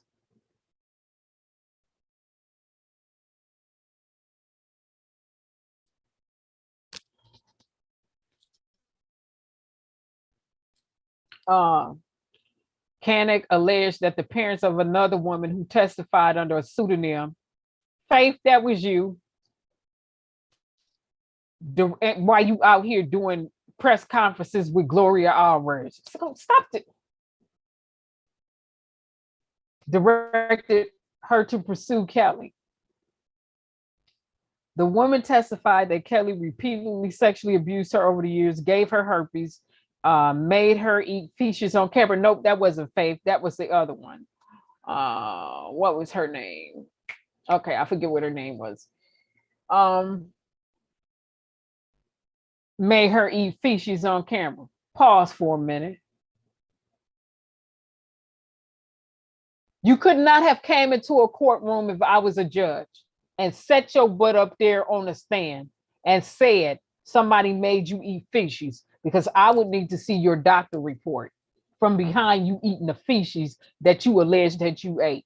Pause for me. This is the type of foolishness that I was saying weeks back that was going on during this trial. And then you get people like Ricky Smiley and Roland Martin who didn't want to take their butt to court and hear this dumb stuff, but want to run out and have an opinion and talk about, now Roland didn't say take his music off, but Ricky Smiley, you still running around talking about something. I can't believe his sales was up 500% after this trial. What is the reason why his sales are still up? Some people who don't have as much money as you actually took their time out to go to this trial every day. Yeah. Some people took time off work. This one lady said she took a couple of weeks off work to attend this trial. That was her time, her money, her effort, her energy. They was flying back and forth. And we know flying back and forth is not inexpensive. Many were flying back and forth, had to get a rental car when you were there, had to get a hotel when you were there, and you had to eat. Had to get back and forth to the court. That's gas. That's why we was rolling on Roland Martin, and I've been on Ricky Smiley head, because y'all want to run out and talk, and Roland laid up off of it, because you are with them other talking head women on there who talk about you for Black folk, had the audacity to come out and run your mouth on some second-hand information when you should have took your behinds up in there and got it for yourself. And not only did you do that, you didn't even read the transcripts. That's why we're talking about y'all, but y'all supposed to be so educated. Huh? Y'all got a bunch of sense? With all the sense you say you got. Oh, I just said some names today. I usually don't like to say names like that up in here, but I don't give a doggone right now. I'm just gonna roll with it. I'm gonna roll with it. Because ignorance gone to seas need to be checked and put in order. And you all supposed to have a bunch of sense. The first thing your parents should have told you is reading is fundamental.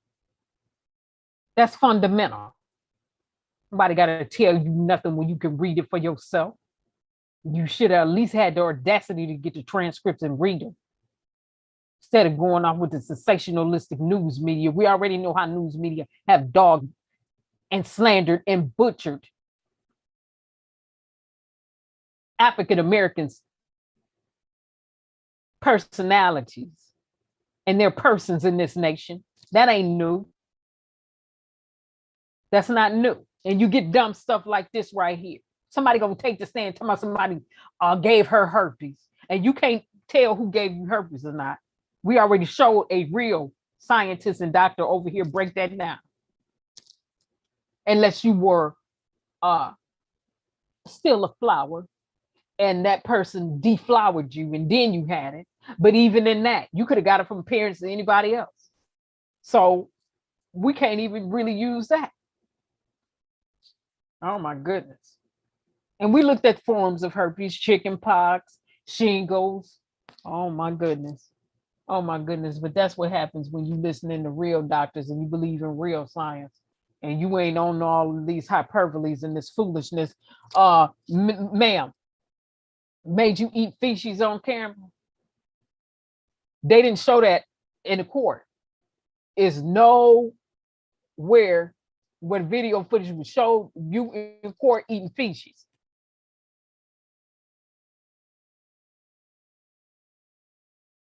Or did they present pictures of that? No. And made her get an abortion. Where's the documentation that you got an abortion? Did they present that? No. All while promising they had a future together. No, ma'am. No, ma'am. He left his wife. He didn't want no future with none of y'all. For what?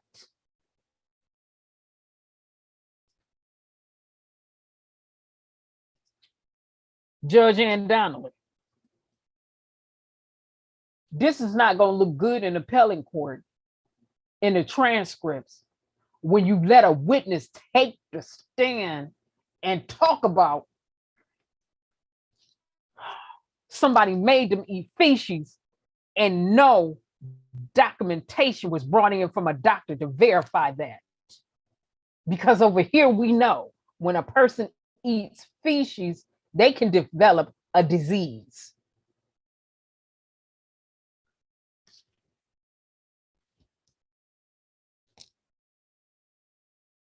I would have got her up off the stand too. Get her, ma'am, give me another 5. Get down. Get down. I'm gonna give y'all 5 minutes to get your other witnesses together, but I'm impeaching you. If I was the judge and I heard that and you didn't bring any corroborating evidence to substantiate those claims, get up off the stand. Get up off this stand. Get up off the stand. If you eating feces, you going to the hospital. You gonna have some issues. Snatched you right. Ooh, Lord. This is the type of stuff I'm talking about. And you had Ricky Smiley still running around. Like I said, Roland Martin was running his mouth at first, but we went to his channel and just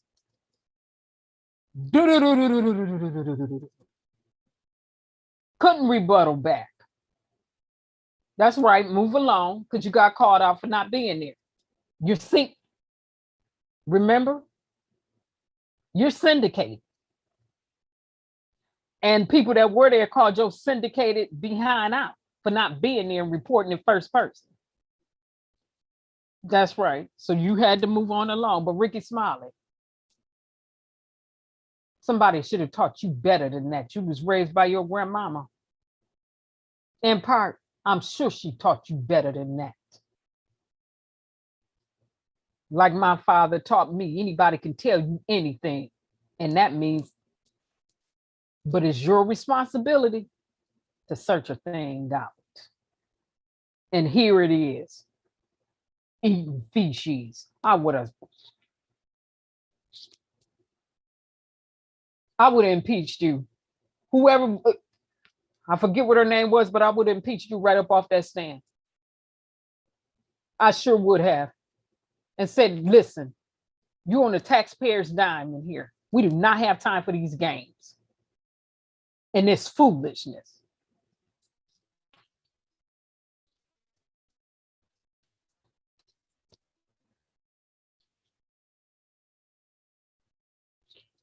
None of these people had police reports and none of them had no doctor's reports. And the jurors found him guilty on what? Y'all was some easy jurors. See, I needed more than this. I would have needed more than that. I would have needed more than this. You don't get to come to my face talking about you ate some feces and not show me a doctor's report.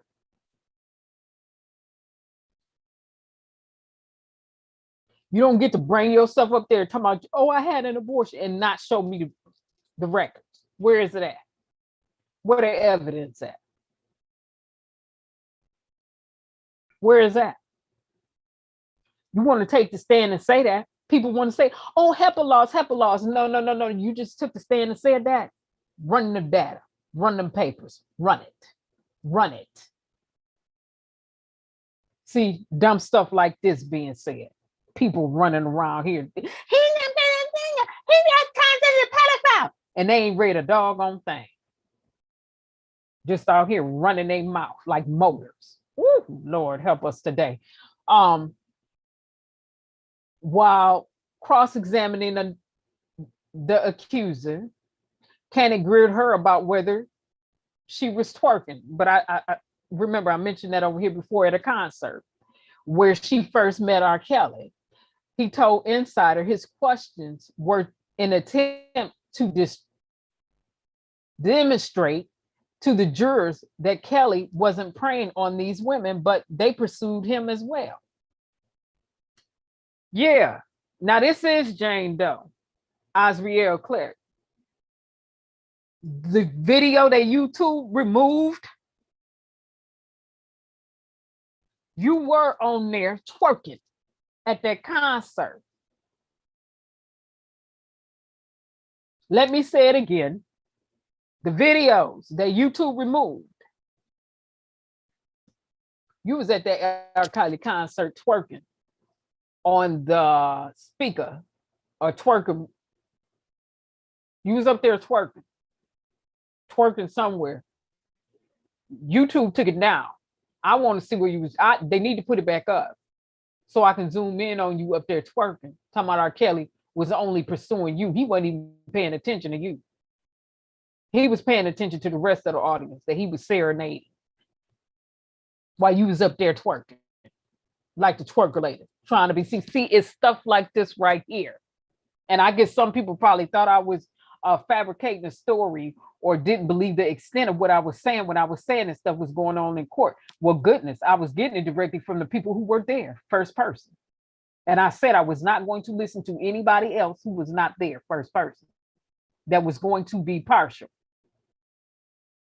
Because the news media wasn't saying all this when they was writing them articles up, did they? Show me a journalist doing a trial other than the African Americans ones who went there, who are content creators and own channels, or just advocates for people who told you that she was up there twerking, that they showed the video in court of her twerking. Did any white journalists come out and say that? Oh, I'm gonna make it plain tonight. Did a Hispanic journalist come out and say that? You getting all this after the fact.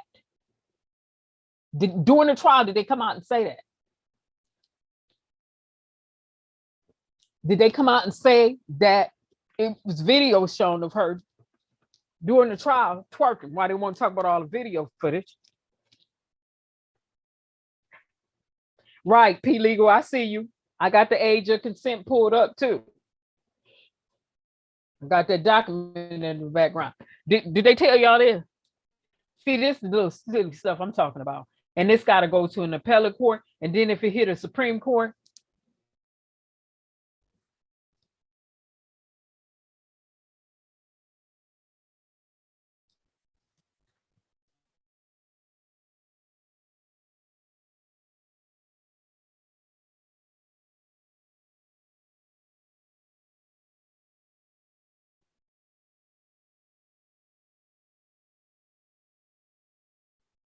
this was no targeting, Canic told Insider, and it's not targeted.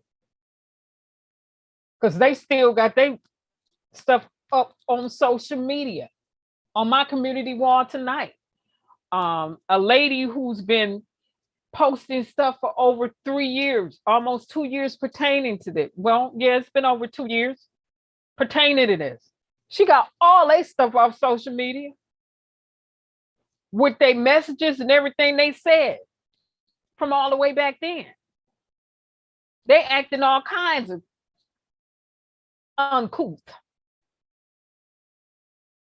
And the prosecutor's gonna sit up here and portray them like they some traumatized victims.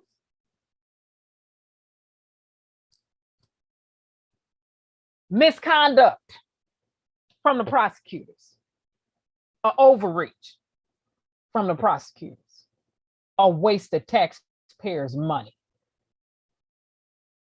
an abuse of the justice system.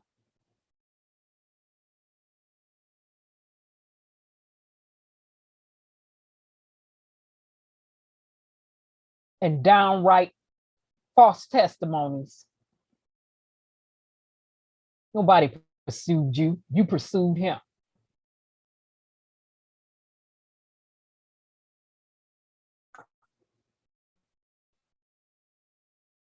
Then little Miss Twerking one had the audacity during her testimony to say R. Kelly wasn't even thinking about her. He wasn't even interested in her.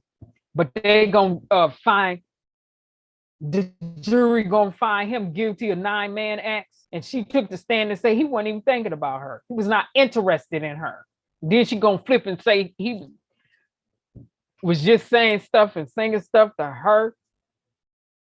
See, these women were up there double talking. I like to call it lying. But I'll be a little bit reserved. And it's still a lie. As we listen to the judges, when they backed up off it and said, well, now we're not going to call it lying. We're just going to call it false testimony. Like they said, we'll make it sweet for you, but it's still a lie. The one talking about she didn't even know who R. Kelly was. She didn't even like R. Kelly. She wasn't into R. Kelly music, but that's what you said on Stan. But then when you go back and you look at the video footage that YouTube removed, you was at his concert. He wasn't even looking at you. He wasn't even looking at you. You went to see him.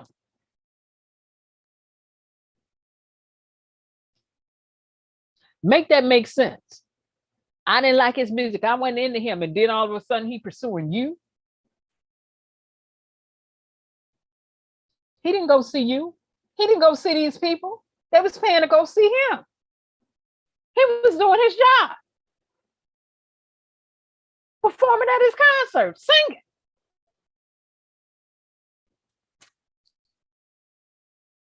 He wasn't paying to get backstage to see you in the VIP section. You all were paying to get back to see him, unless you won a ticket. And everybody didn't win no tickets because some of them said they paid to go see him. So stop. The nonsense and foolishness is out of order. These prosecutors are out of order. This stuff is out of order. The verdict demonstrates that that approach backfired. No, it didn't. What the verdict is going to demonstrate is that the appellate court, if they don't roll on it, the Supreme Court definitely going to roll on it. They're going to roll on this stuff here. They're going to roll on it.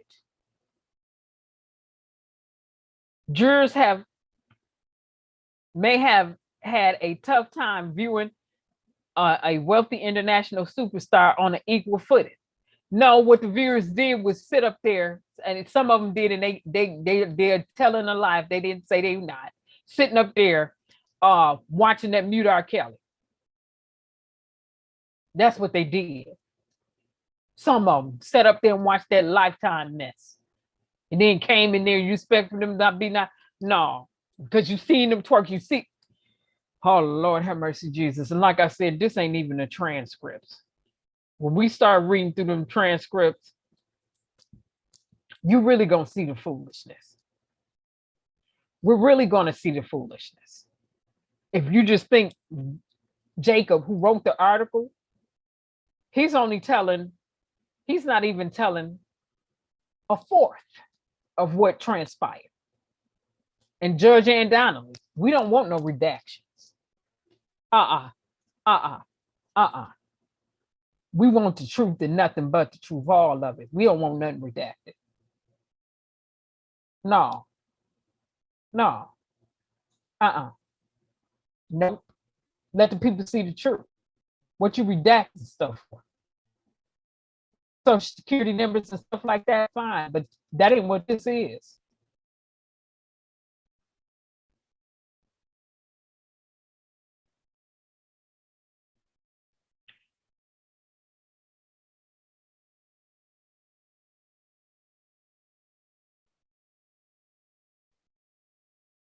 And then the prosecutor, Nydia, gonna say in her closing statement, what they're basically arguing is that all of these women and girls were asking for it and they got what they deserve. No, what we basically said was they lying.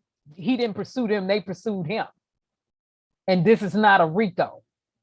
No one man is an organ. He did not create his business to be a criminal enterprise or organization.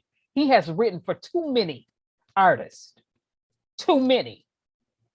From Whitney Houston to Michael Jackson to Celine Dion to what's that other chick who gonna try to hurry up and be wishy-washy. And honey, he gave you a lifeline, and I'm not calling you my honey like you my baby. Right now I'm using some slangonomics. The one who always want to come out so bizarre and weird with some weird, I ain't gonna even say weird stuff on it. I'm gonna say some stuff that's just foolishness. That's absolutely nonsense to me. What's her name? The Gaga lady, her. He breathed life into your career. Period. K. Michelle, he wrote for you too. And K. Michelle be having stuff going on, but I would have thought she would have at least showed up one time, because you did say on your interview, R. Kelly stopped you from getting your butt beat, and he was the only man that stepped up and helped you when you was getting jumped on and beat down. I at least thought she would have at least showed up one time in court. Let me pull that back. Okay, Michelle, your video is still up of you saying R. Kelly did stop you from getting your butt beat when you was being beat down. And said he was the only one in there that stepped in to intervene from you getting beat down. So I at least thought she would have showed up one day and he helped your career too.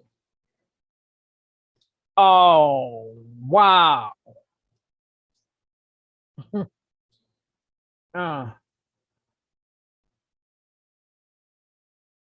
All these people he didn't help. All these songs he didn't written, and they running around talking about some mute R. Kelly. If you're gonna mute R. Kelly, you're gonna have to take half of everybody's stuff off that he wrote for. Period. Okay, Michelle has been sending mixed messages. I ain't gonna minimize the women if they said they was beat, but because I know I was beat, they don't have nothing to do with the facts. Where's their proof? They didn't have it.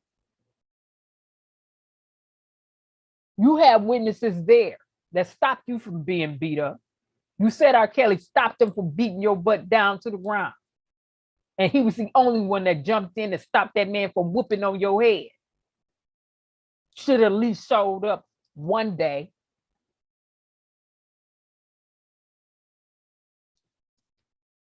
Ain't nobody got no excuses over here to me. Now, hey, I tell you what.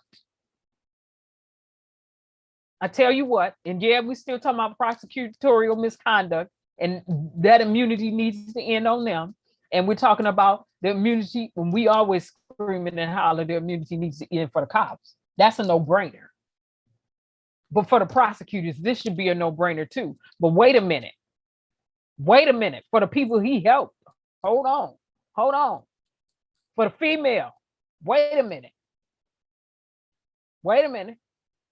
You on here, your words, not mine, saying he stopped you from being beat. Okay, Michelle. And you couldn't show up to court one day?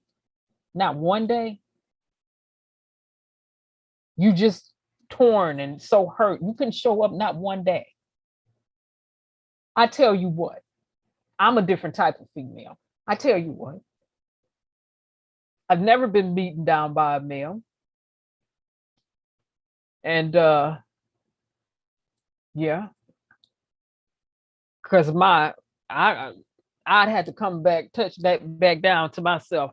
I was a daddy's girl, all 100%. And so my daddy had something for everybody that he was willing to use. Put your hands on me, you was gonna have to deal with my father. And he was not going to spare anyone in his day of rage if you touched his, period. Especially the youngest one. I am the youngest one, birthplace order. Get that out the way. But if a man who helped my career, helped me get money, helped me get on, helped my income, helped me fulfill the destiny or purpose in life or a goal in life that I wanted to work towards. He helped in that way. Okay. I would at least show up to hear the evidence or see what they present. But you was around him too. And you said he never treated you the way you've heard in this docuseries. That would have made me come up. Yeah. Just contingent off that right there. Yeah. That's one thing that would have made me come.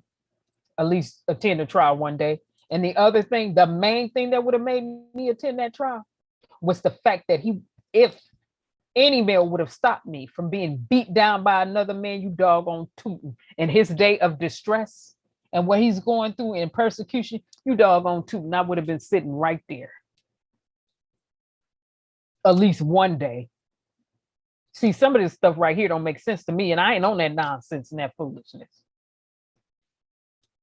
Somebody stopped your head from being beat down to the ground, and you couldn't show up one day, and then you so conflicted. No, you was scared that people was gonna try to mute you and cancel you, but you know what? It wouldn't have mattered to me. It's about the principle. Some people just aren't principle driven. It's about the principle. Shucks. And then you got women up here talking about, Kelly hit me, Kelly did this to me, excuse me. He stopped somebody else from being jumped on. So what would make me want to believe that he was hitting on you and he stopped another female from being beat down and was the only man that stepped up to stop her from being beat down? Come on. Goodness. Some of these people out here just slow. Some of these people out here just downright mean and hateful. And they know it was a lie and they just didn't care. But you wait till this stuff hit their family. Shucks. Goodness. That was my side note. This stuff, see, It's just some things that you,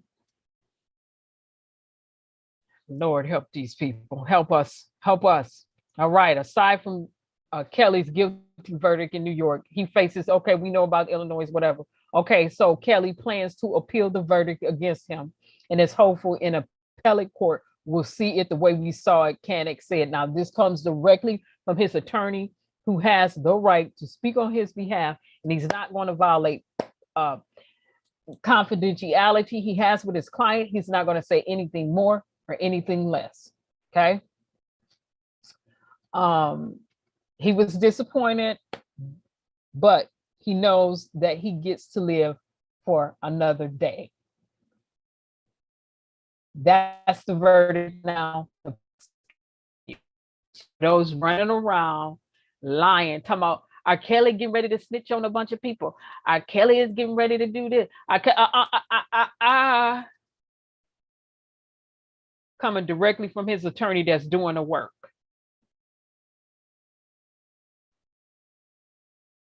They appealing. And yes, it's a process. You got to file your motions to have the verdict set aside.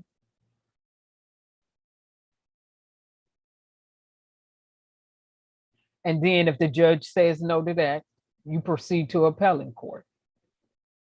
And then after the appellate court, we know if the appellate court do whatever, however, whatever, we know it can move on to a Supreme Court. So we watched the Supreme Court tonight tell the prosecutors, you don't let people, your witnesses, take the stand and lie and walk away with no accountability. You as a prosecutor don't take the stand and lie and walk away with no accountability. And you don't try to suppress transcripts. So again, prosecutors need no prosecutorial immunity for the foolishness and the shenanigans they've been pulling. We have looked at Rico cases, the 5 that are being alleged to have participated in the murdering of the rapper Duck. And I'm not going to say the letters before that. Duck, you know who I'm talking about. He inside. They getting hit with a Rico because they was in a gang.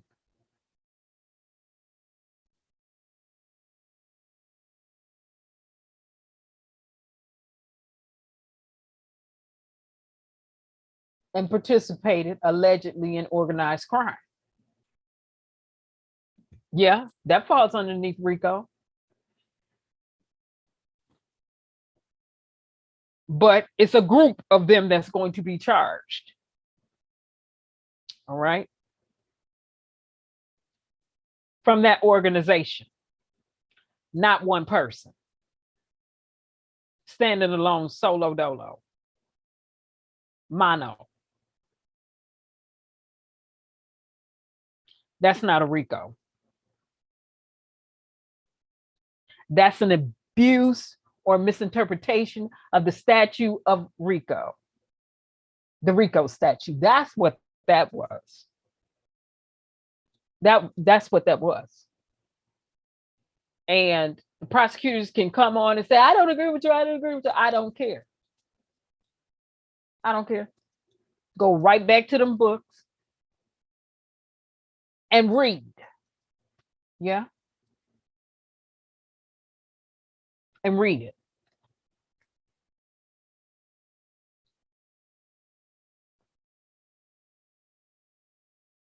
And I agree with the attorneys that litigate RICO cases, because so far I haven't seen a single attorney that'll litigate RICO cases that said this case was a RICO. Most of the attorneys I have listened to said this was not a RICO case, and this is what they've been doing for the last 30 years plus.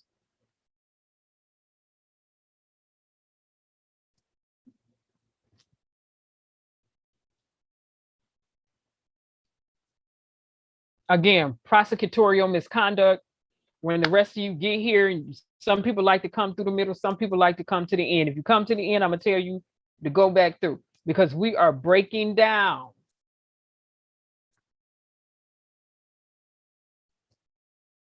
prosecutorial misconduct, showing how Supreme Courts deal with prosecutorial misconduct when it hits their hand, and how they look back at these cases and read through those transcripts. They're gonna go word for word.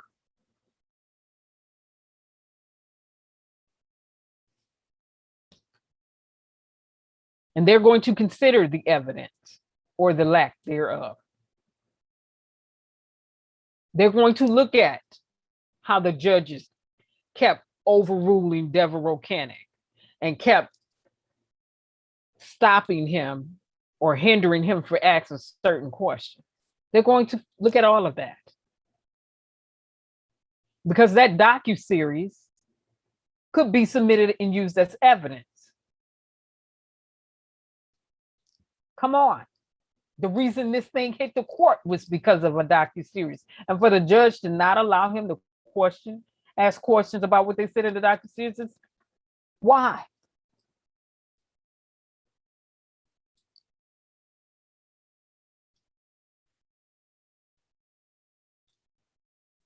Okay. And then to kind of interject when he was saying, you told the FBI this under oath, now you're saying this in court, and then you saying something else on the that judge was out of order for that. And I don't care how people slice it and dice it. You probably can, you have some leeway in your courtroom, but you don't have the leeway to impede the truth from coming forward.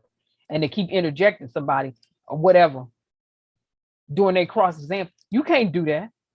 You cannot do that. And on a cross-exam, excuse me for the other people, when the defense is cross-examining, they can lead. They can ask leading questions.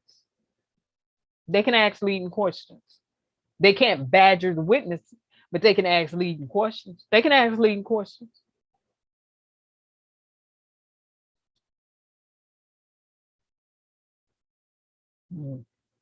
Yeah, I didn't say it enough tonight. Oh, it's 1 o'clock. I didn't do a bunch of talking. I'm up here talking like I'm teaching. All right. Now, with that being said, I'm gonna get up out of here. And we as a people need to stay actively engaged. Remember, we need to read for ourselves.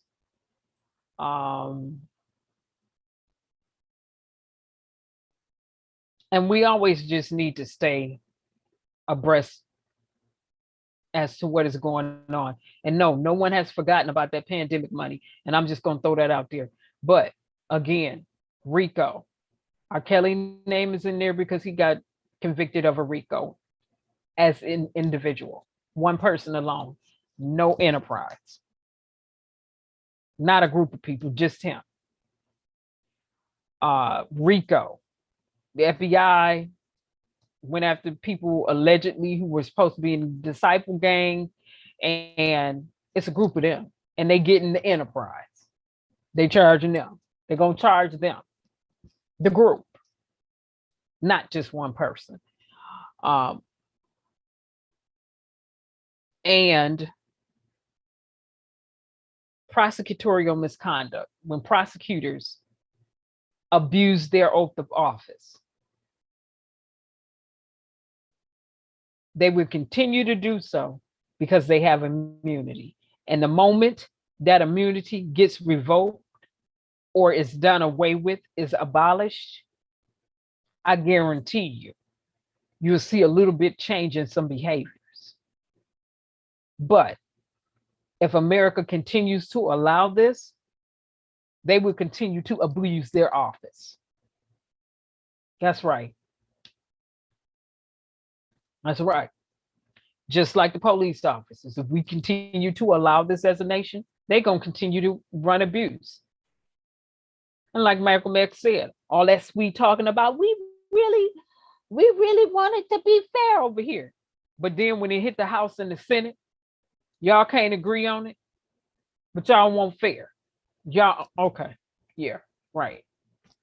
Yeah, right. Okay, whatever. All right, with that being said, you all have a pleasant evening and a pleasant night, and go back out on this. Go back out on this. And remember this, thanks for streaming, everybody. Remember, we need to stay conscious. We need to stay actively engaged. We need to stay vigilant, and we need not ever forget the Bill of Rights and to make our lives matter by helping others. Let's go.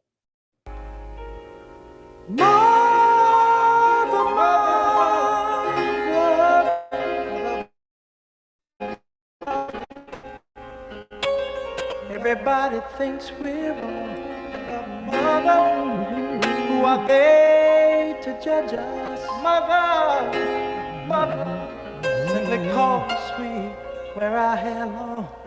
Mother, That's right.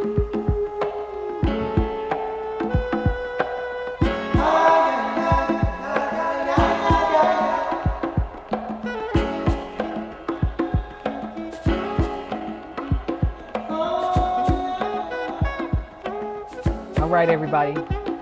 Have a pleasant evening and a pleasant night. Thanks for streaming. This is a long stream tonight, but we show video footage and a lot of it.